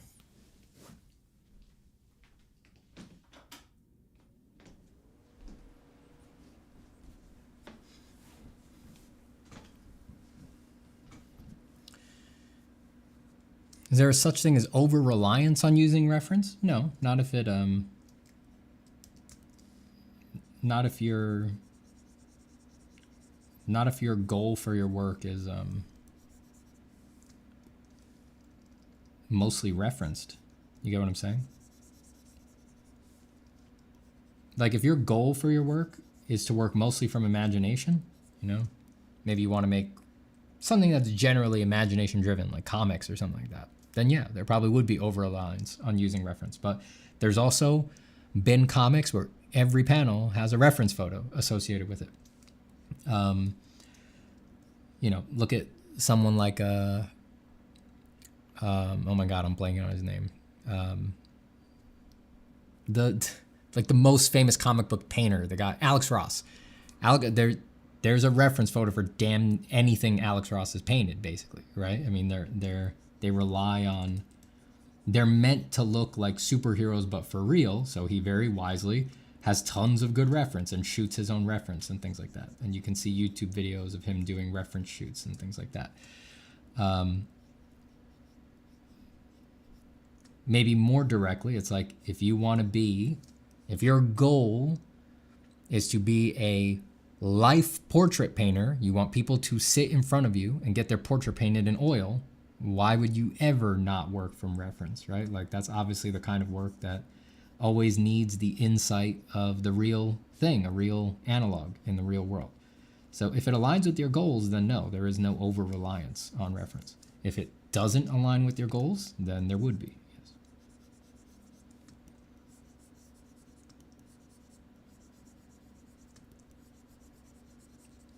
Everything in art is about what do you want? What do you want? What do you want?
Thank you, Brian Antonio.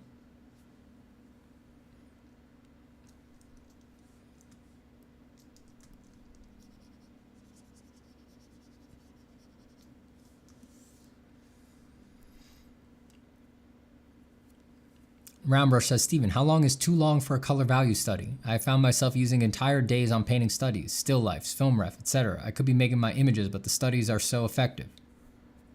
Come on. You know what I'm going to say. Don't try to bait me. You've been here before. You know that I'm going to tell you, just do your images.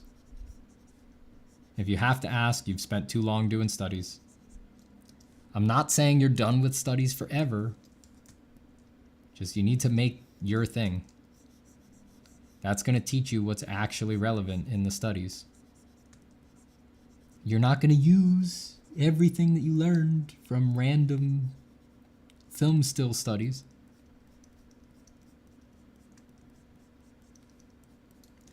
You need to make contact with your actual work, stuff that you're actually trying to make, to teach you what you actually need to study, what you actually need to learn.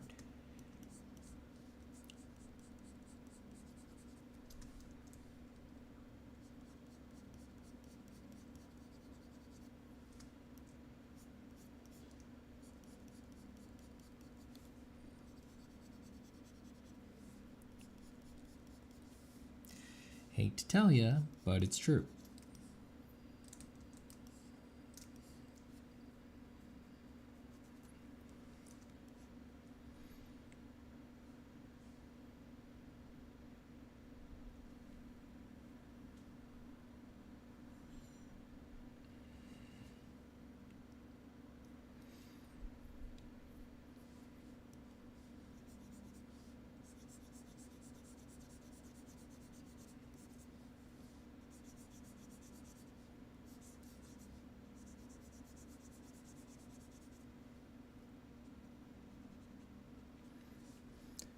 Hi, Steven. Is there a reason as to why you usually paint male figures? I don't know.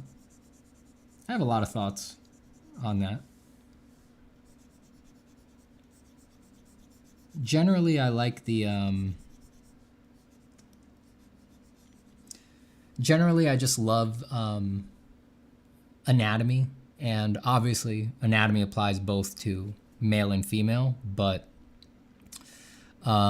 with a male, you can push anatomy really far, which again, I like anatomy for its own sake. And when you push anatomy really far on a male, it doesn't feel like a statement. People just accept it on its own. If you push anatomy really far on a woman, it feels like a statement. You know, these days, you know, we might call it a muscle mommy. That's a relatively new term, you know, so there's kind of like a bucket for it now. But even before that, and even still having people say, oh, that's a muscle mommy, that still feels like a statement. You know, it feels very loaded and intentional. But before that, yeah, it always felt like it raised a question. It always begged all these questions that I just found were distracting. You know, it almost always just opens this odd conversation about like, well, shouldn't she be softer and more beautiful?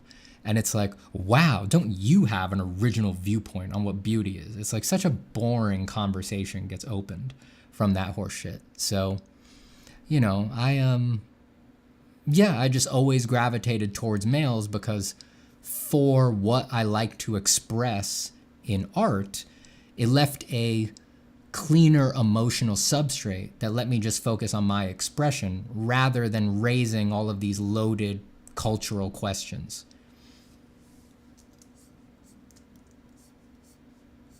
You know, I don't know if you can tell from here, but I was like, I don't really, you know, I'm not in art for like beauty and the soft, you know, like it's never been much interest to me. That's not really why I make things.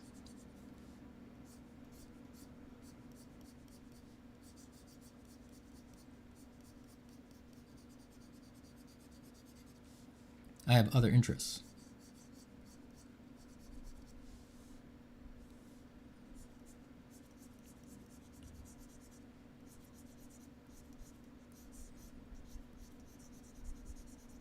God, what an answer. How much easier would it be? It'd be so much easier. I'd just be like, because I'm gay. Yeah, I draw guys because I'm gay. That'd be so much simpler than having to get lost in this whole long conversation about like, what is it really? You know, ask all these loaded questions if you exaggerate the anatomy on a woman and a culture and the zeitgeist and what a beauty standard is. Like, it's because I'm gay. It's because I'm gay.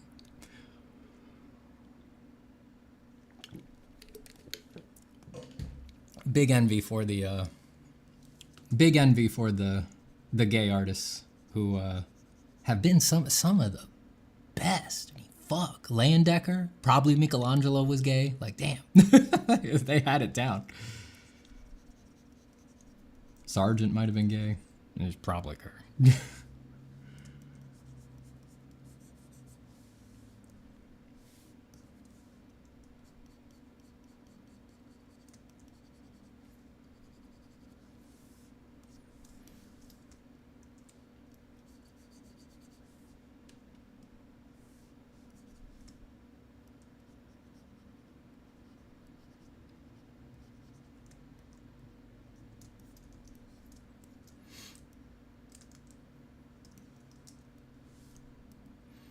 Oh my God, what a thing to open up the stream to. Whatever. Whatever. Does your wife know? The classic joke. Does your wife know you're gay?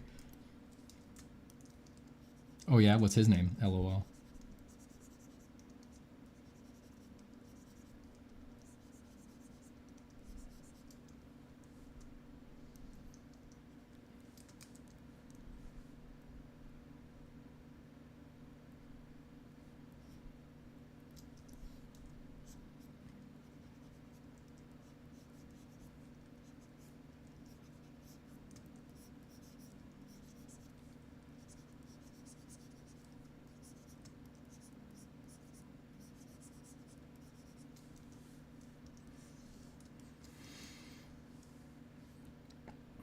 Oh my god. Steven, have you seen the painter that paints religious things but gay, like priests licking the holy candles sensually? Jesus. No. No, I haven't seen that, and I'm not looking at that on stream.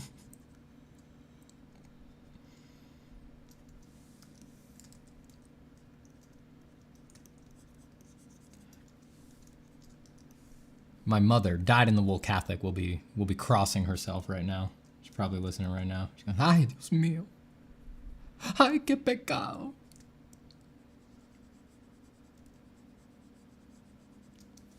She'll be crossing herself right about now.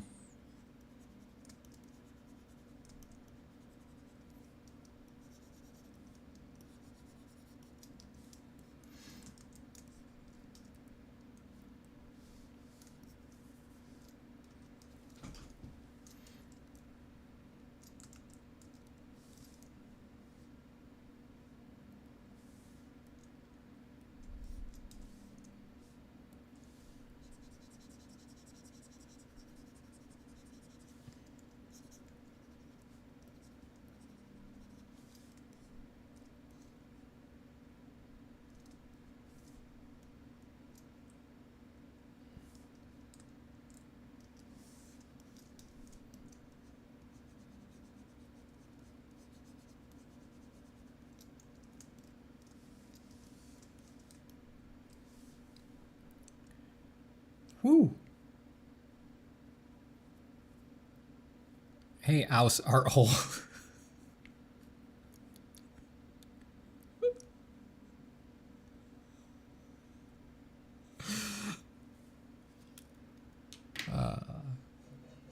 Aus Art Hole.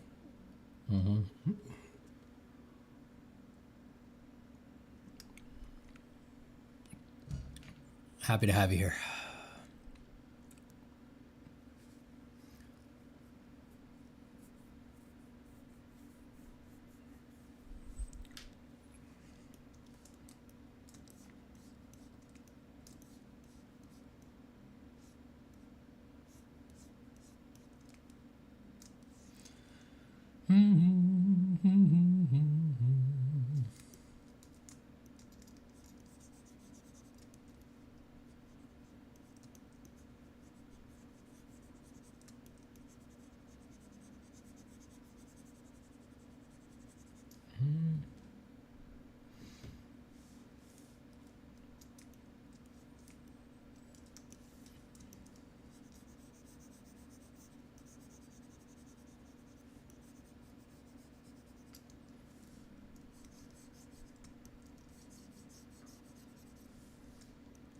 All right, I've been going for about 4 hours here.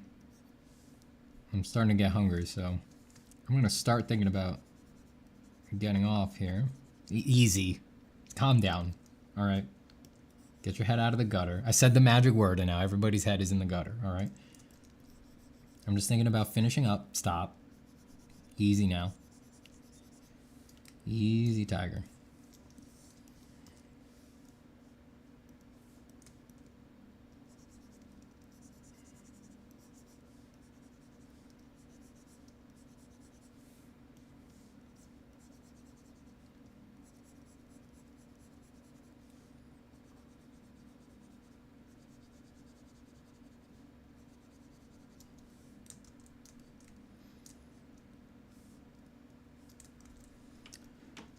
Well, let's see how this one starts looking.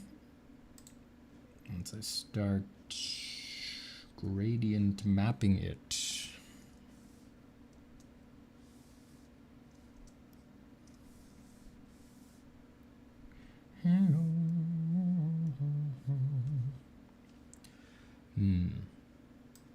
Yeah, I'm gonna have to mess with that a lot.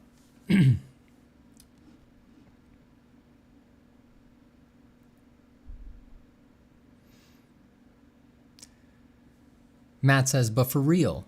But Stephen, for real, what you say is true. I've drawn transformed male anatomy and female anatomy at conventions. Men don't tend to look at transformed male anatomy and project themselves onto it, but women do. They'll see transformed female anatomy and feel something, and it typically leads to a conversation about a larger social issue. Yeah.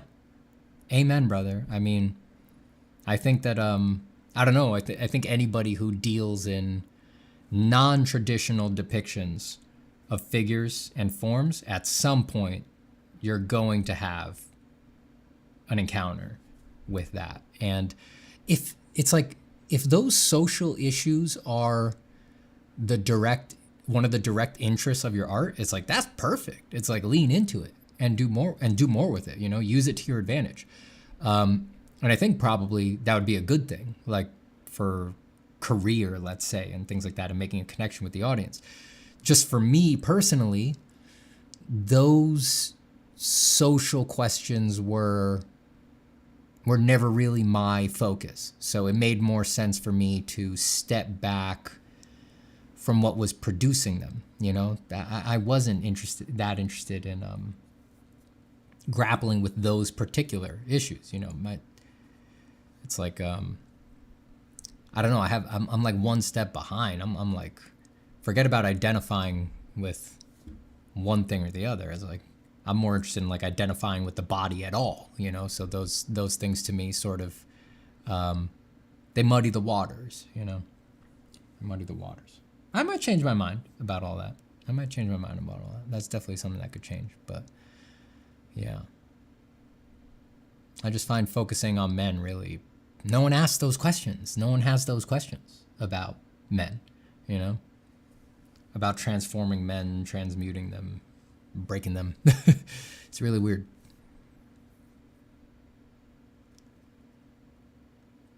One more question if time permits. Yeah, I'm hanging out for a bit. I'm good. Go on, more questions. I'm not leaving right now.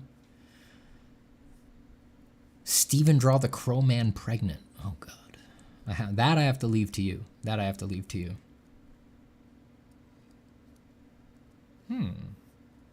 got my stylus in my glove like an Assassin's Creed thing going on. Steven, I'm diving into the world of filmmaking in a third world country. Am I signing myself up for a lifetime of underpaid, underappreciated, no sleep, pursuing delirium type of life? I don't know. Maybe. I mean, statistically speaking, yes, certainly. Statistically speaking, almost certainly.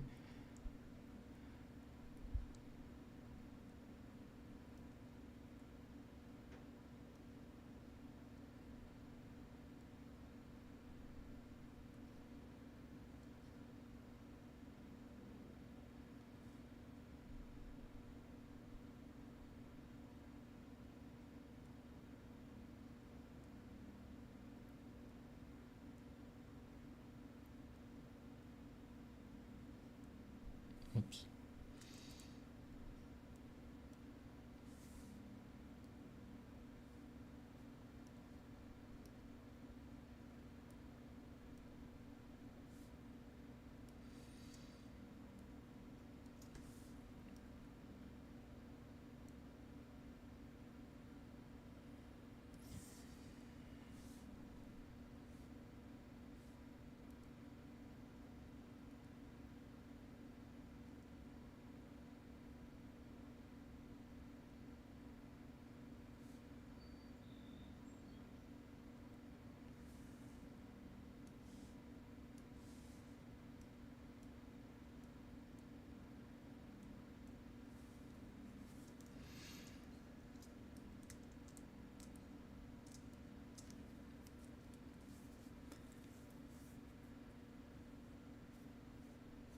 Mason says, Steven, do you have any wisdom for the problem of the type of art you want to create being in direct conflict with what your hand and mind naturally gravitate towards?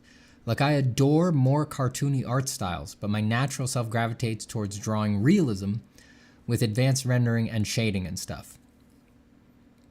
But I wish I could just flip a switch in my brain and have a more natural feel for simple cartoonish art with a greater emphasis on good color rather than advanced draftsmanship.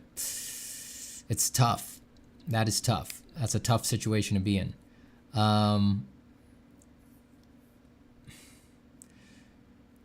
I think it's possible with effort to move in either direction, to either get the hand to align with the mind, or to get the mind to better accept what the hand naturally wants to do. I think either is possible.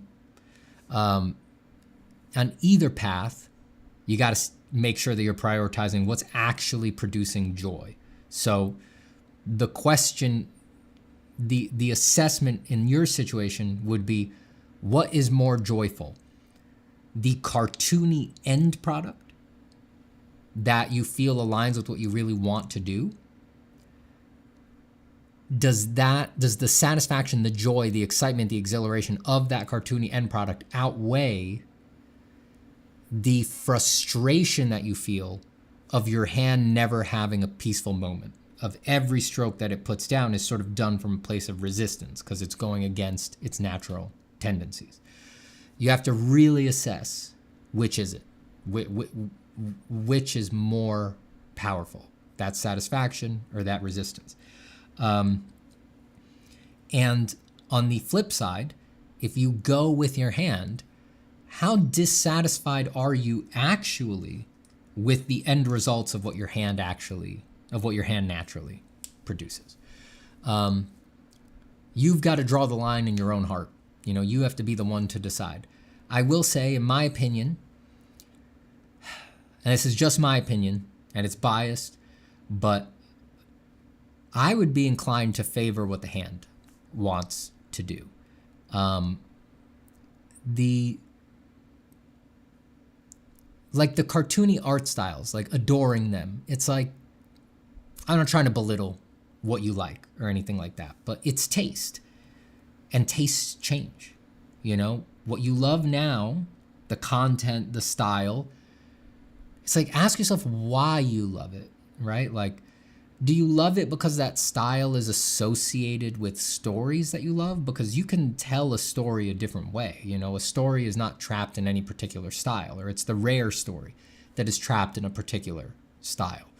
Or is it really that you just love that style? Well, it is also okay to just be a fan of that style and not work in it. That is allowed. It's okay to do that. Like, you can be a different kind of artist, but love that kind of work as the kind of thing you want to consume.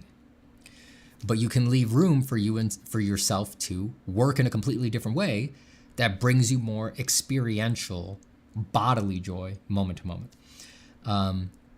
And like I said, my biased opinion is that the bodily joy is more important. I hope that this is consistent with all the other stuff I say on here, because I do believe drawings are made by the body, not by the mind. I think that people are too cerebral these days about art, and they're too caught up in concepts. So if your body is naturally producing not the cartoony style, what you're calling like a more advanced draftsmanship, rendering kind of a thing, I'm inclined to think that that's because the body knows things that you don't know.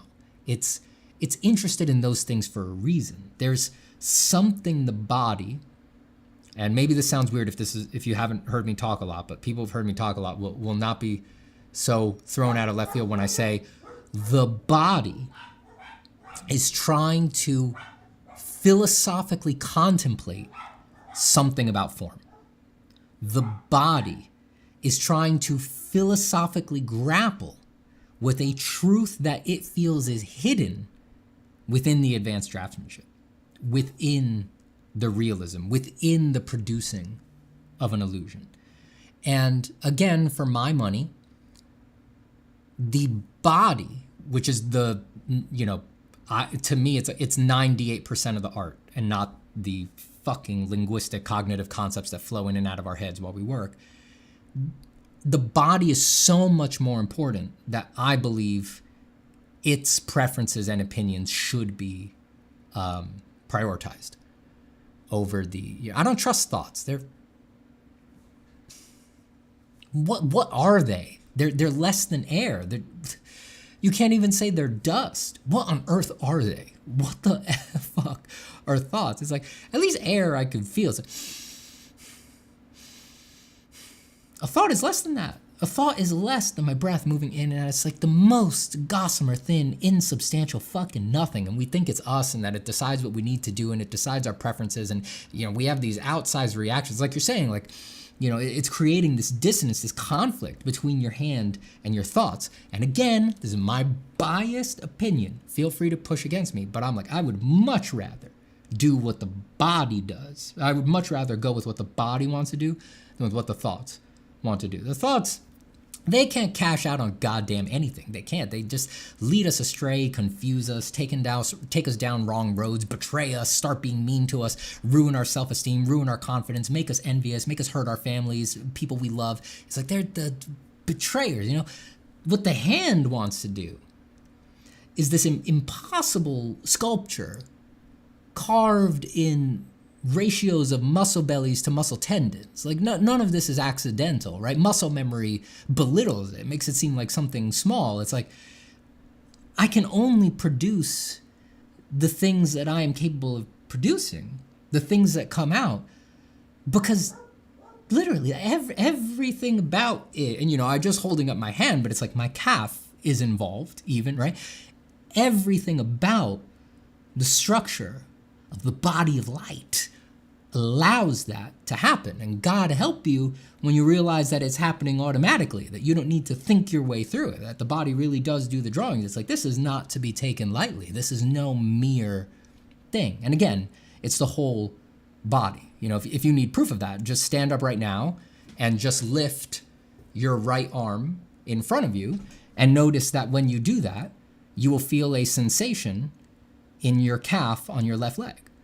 And you may just think the first time that you do that little flicker is just nothing, just a random muscle firing. But you'll notice if you lower your arm and raise your arm and lower your arm and raise your arm, that little flicker is repeated every time in your calf on your left leg, on the opposing leg. And that's, for every movement, there must be an appropriate balancing act within the anatomy of the body. So to raise your right arm, your calf has to adjust ever so slightly down there on the opposing leg. And actually, your whole body is doing that with every movement. So I hold up the hand to symbolize, it is the body that does the art, but truly, for real, it's your whole body.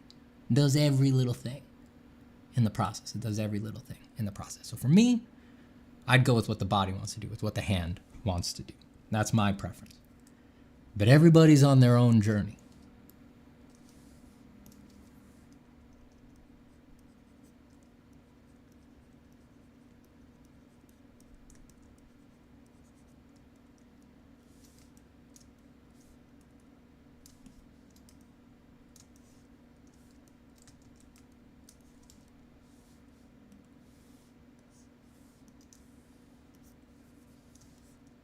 There's an ant on my screen.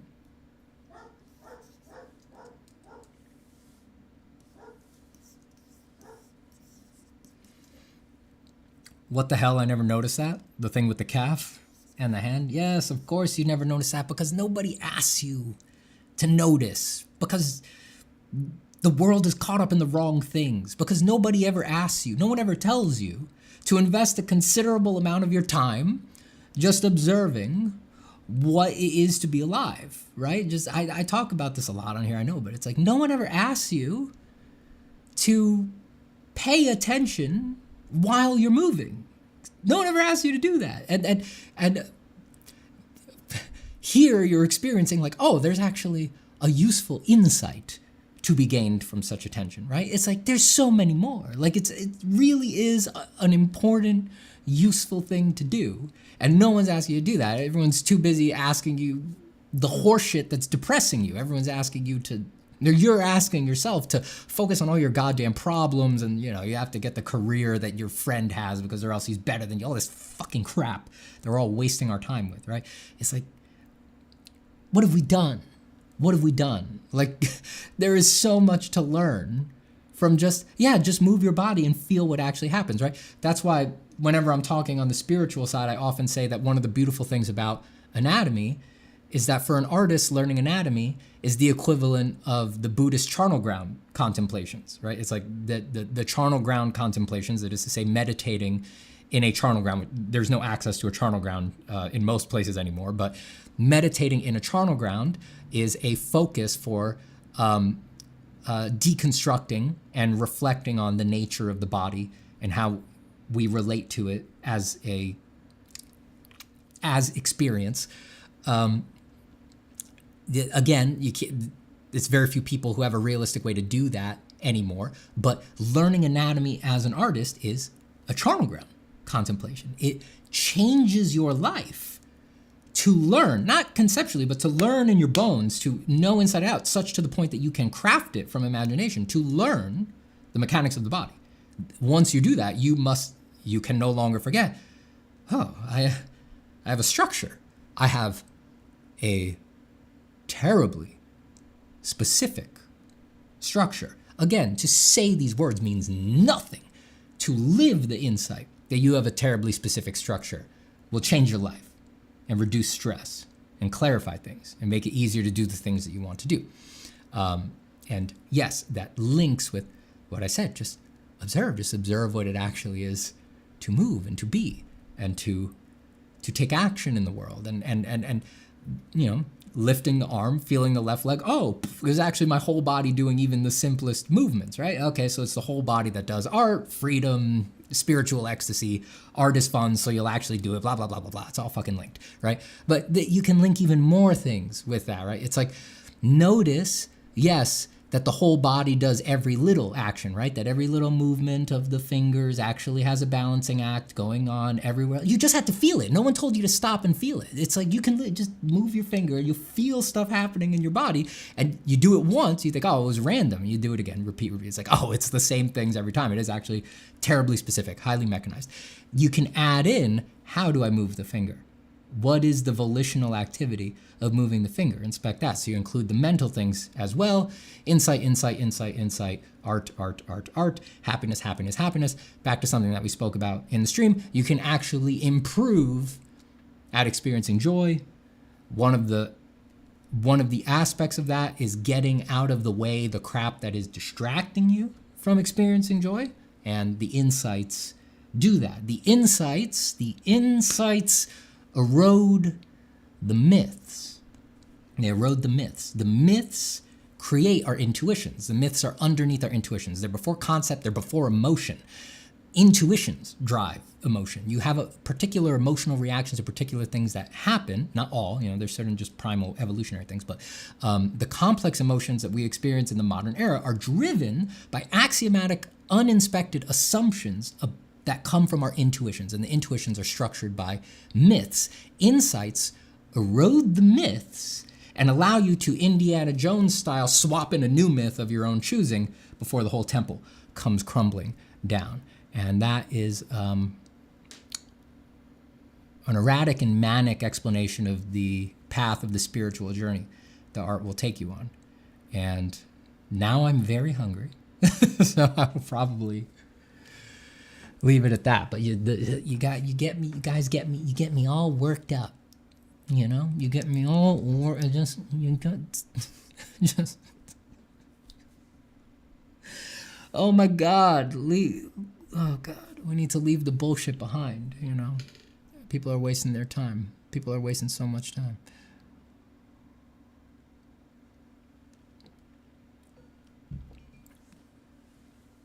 Hi, Sam. Good to see you, man. I was thinking about you the other day. I was putting something in the closet, and I was thinking, I wonder what Sam's up to. That sounded like a bad joke. I realized as soon as I said it sounded like a bad joke. I did not mean that as a joke. I mean, I was literally, because I've been moving, so I've been spending a lot of time rearranging things in closets, taking them out and putting them in. And I just remember specifically what I was loading into the downstairs closet. And I thought, I wonder what Sam's up to. I haven't talked to him in a long time. I hope you're well.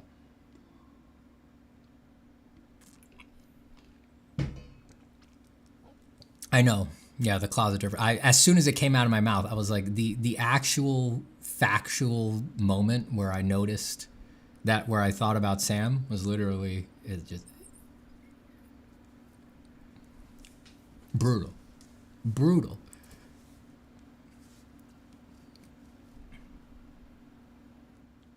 Stephen, do you think that the philosophies we hold come from how we feel? Yes. I these days I consider myself I actually don't know if this would be the philosophically right term, because in philosophy all the terms actually have hyper specific definitions because it's all academic. But like, I think of myself, not all, but like I'm like an emotivist. Like at this point, I really do think reason is sort of an illusion for most people in most situations, and people are just following their emotions in all situations. Basically, I think our emotions, how we feel, both in a subtle, very like primordial sense, and in the more elevated high emotions. Yeah, I do think that they are our number one motivator for what we believe, which includes our philosophies and also things that we consider to be reasonable. And for me, that at least begins to help make sense for why, if reason was truly reason, people should not be able to disagree about reason. But at least for my definition of reason, it's like the fact that people disagree so much about what is reasonable is basically a guarantee that reason is not what's occurring here. I think emotion is mostly what's occurring here, and I don't think human beings are as interested in reason as they think they are. And I'm not saying that from the position of being like, but I'm casting aspersions. Like I'm saying, like I said, I'm an emotivist. I think I'm not as interested in reason as I might wish I was. When I look at my actions and what I base my life on, it's like, I have to admit, like, emotion first. I want to emotionally feel good. Emotions guide everything that I do. I base my beliefs on what gives me the good warm feelsies, and I don't know. I think that's what most people are doing. And I think that kind of is what we were all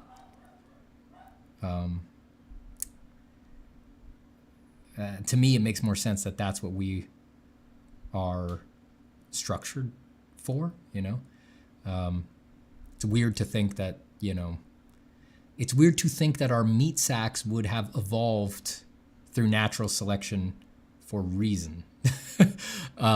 It does make more sense that our meat sacks evolved for emotional cocktails that can convince us to believe anything, including that we are being eminently reasonable. That makes more sense to me.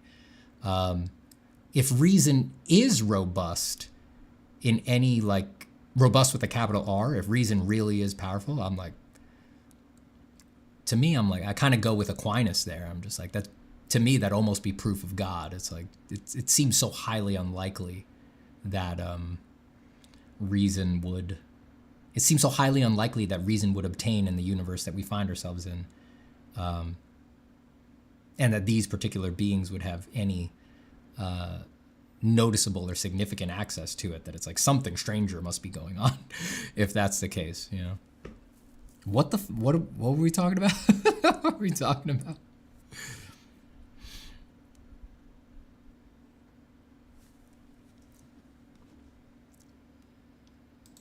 We're out in the weeds tonight.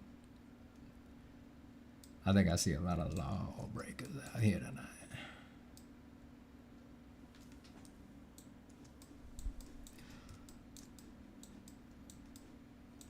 I think I see a lot of lawbreakers out here tonight. We're talking about crushing fundamentals, Stephen. We're talking about grind set. Oh, good. Get that grind set. Get it. You know what I'm saying?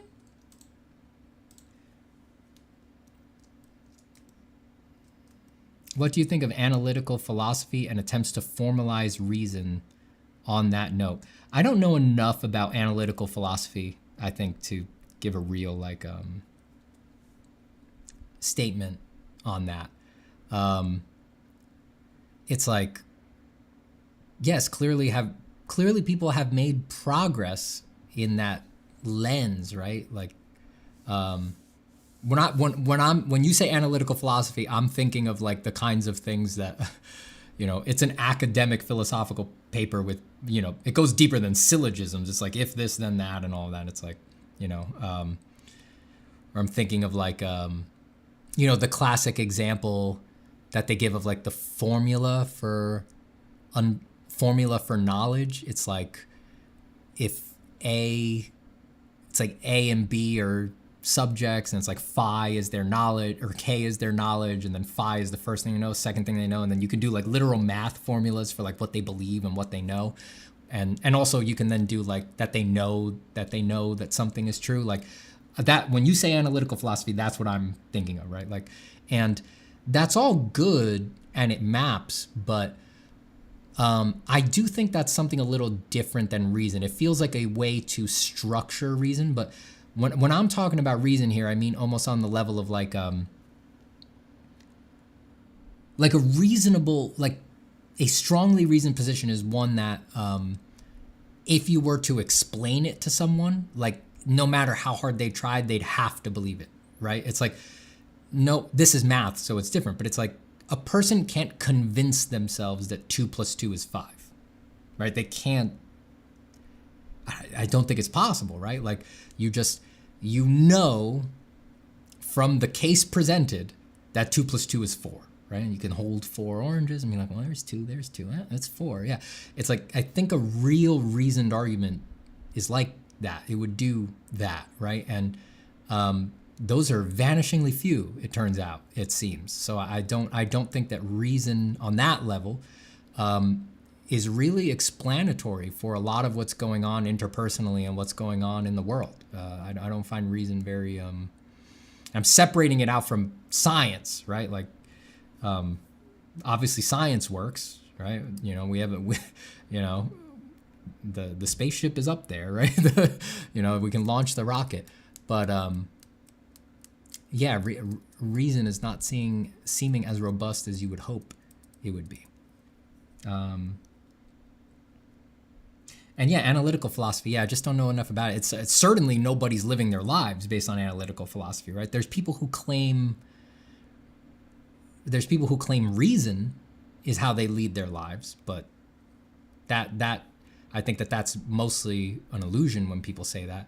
But no one's living their life according to analytical philosophy, I don't think. You're going to pick the job you're going to take based off of a last minute emotional reaction to, I think this one has the best incentives for me. And if that was based, even there, it's like, well, your assessment of the incentive should be reasonable, right? And it's like, it can't be, right? Because you don't actually know all of the incentives and how many people, that's how everybody's picking what job they're going to take and how many people regret the jobs they take, right? So I think in the end, it comes down to emotion. All right. It's clear I'm done drawing. It's clear I don't want to draw anymore. I've gone out of drawing mode. I have let the body speak enough, and now the body's like, I need a break. And the brain's like, this is my fucking time. Let's get conceptual. It's time to get cerebral, baby. It's like everything that I said is irrelevant art. Now it's like you're squeezing a spring, and it's like it's compressing the boing. It's gonna come back all aggressive. Anyway. And then I'll have to let reason run for a while, and the body will want to do it. The body will be like, all right, you got too big for your britches. It's time to go back to Body Town. I'm gonna go back to Body Town. Down there in Body Town, we don't like you reason boys. We like the loosey-goosey. Like a little scratchy. You reason boys, you get out of here. Reason boys, we're gonna run you out of town. Alright, well, the reason boys, there was some boys came in town about 4 or 5 months ago. I would say we was living in terror. They were always positing some surefire way to understand the world and why we're living in it. Now we here, as emotivists, we don't really like that kind of talk. We presume axiomatically that the world can't be understood, and that as evolved beings, our nature is more tied to our chemical prestiges. Well, obviously, we found ourselves in a bit of a conflict with the old reason, boys. I'm done. I'm getting off. I'm done. Stop being perverts. I have to be able to say the things I'm going to say. I'm zooted with concepts right now. It says Discord email. All right. Saying goodbye. No more bits about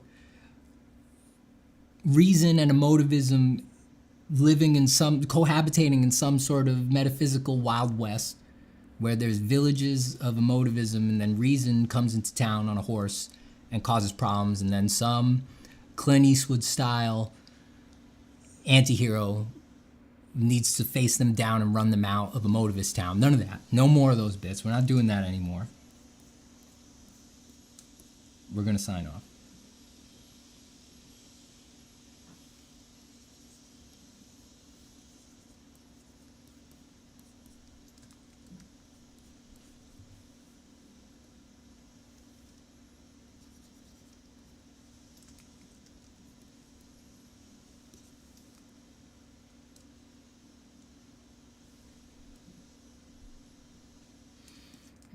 I don't know if I want to do that. I think the base gradient might do it better. All right, I'll think about that after lunch.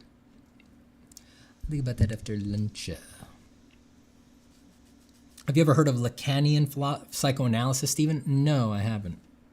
Talk to me about that on the next stream. Body gang versus cerebral mafia, says Chady. Yeah. Yeah. Oh, yeah.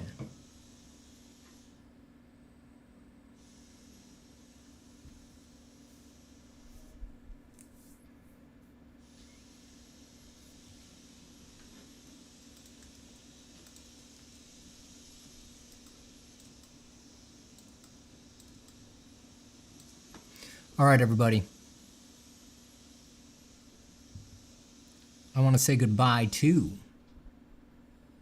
everybody in the chat. If you want to support what we do here, the Patreon, I believe, is linked in the description. It is. That'll get you in the Discord. You can chat with people, share your art with people.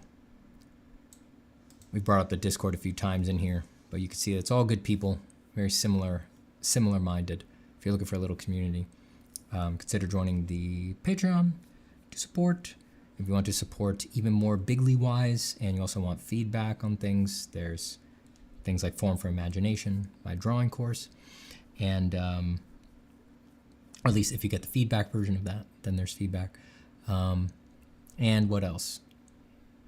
Those are the big ways to support the channel, but you can always support by just telling a friend about the channel, a fellow weirdo, because you hear the kind of stuff we talk about here. It's never going to be mainstream. It's never going to go viral. It's never going to be for the mass audience. So the only way this keeps going and that the channel grows is word of mouth. That's the only way that's ever going to happen. You know, it's not. We're not going to make stuff here that is going to drag people into clicking. You know, no clickbait around here. It's just not going to happen.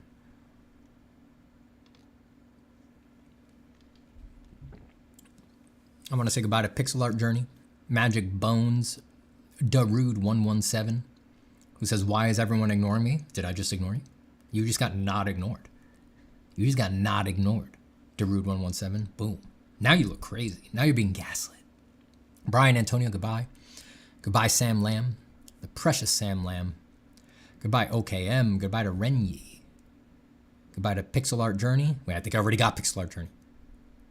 No doubles allowed. Goodbye to Reaching for Divine, Sweet Matt. Goodbye to Smooge. Goodbye, Chady on Fire. Says, so no World War III plans? I don't think so. I don't think I have any plan for World War III. Goodbye to Kyokusei, who says, thank you for your religious sermons today. No problem. My pleasure. Thank you for listening. Goodbye to Discord email, Daryl Grant, Buddha Belly, Cursed Fetus, Gross Girl, Seth H, Discord email. And of course, the one, the only, For Blasphemy. All right, everybody. I'm going to head out. Eat some lunch, walk some dogs, do some work. Peace for real, homies.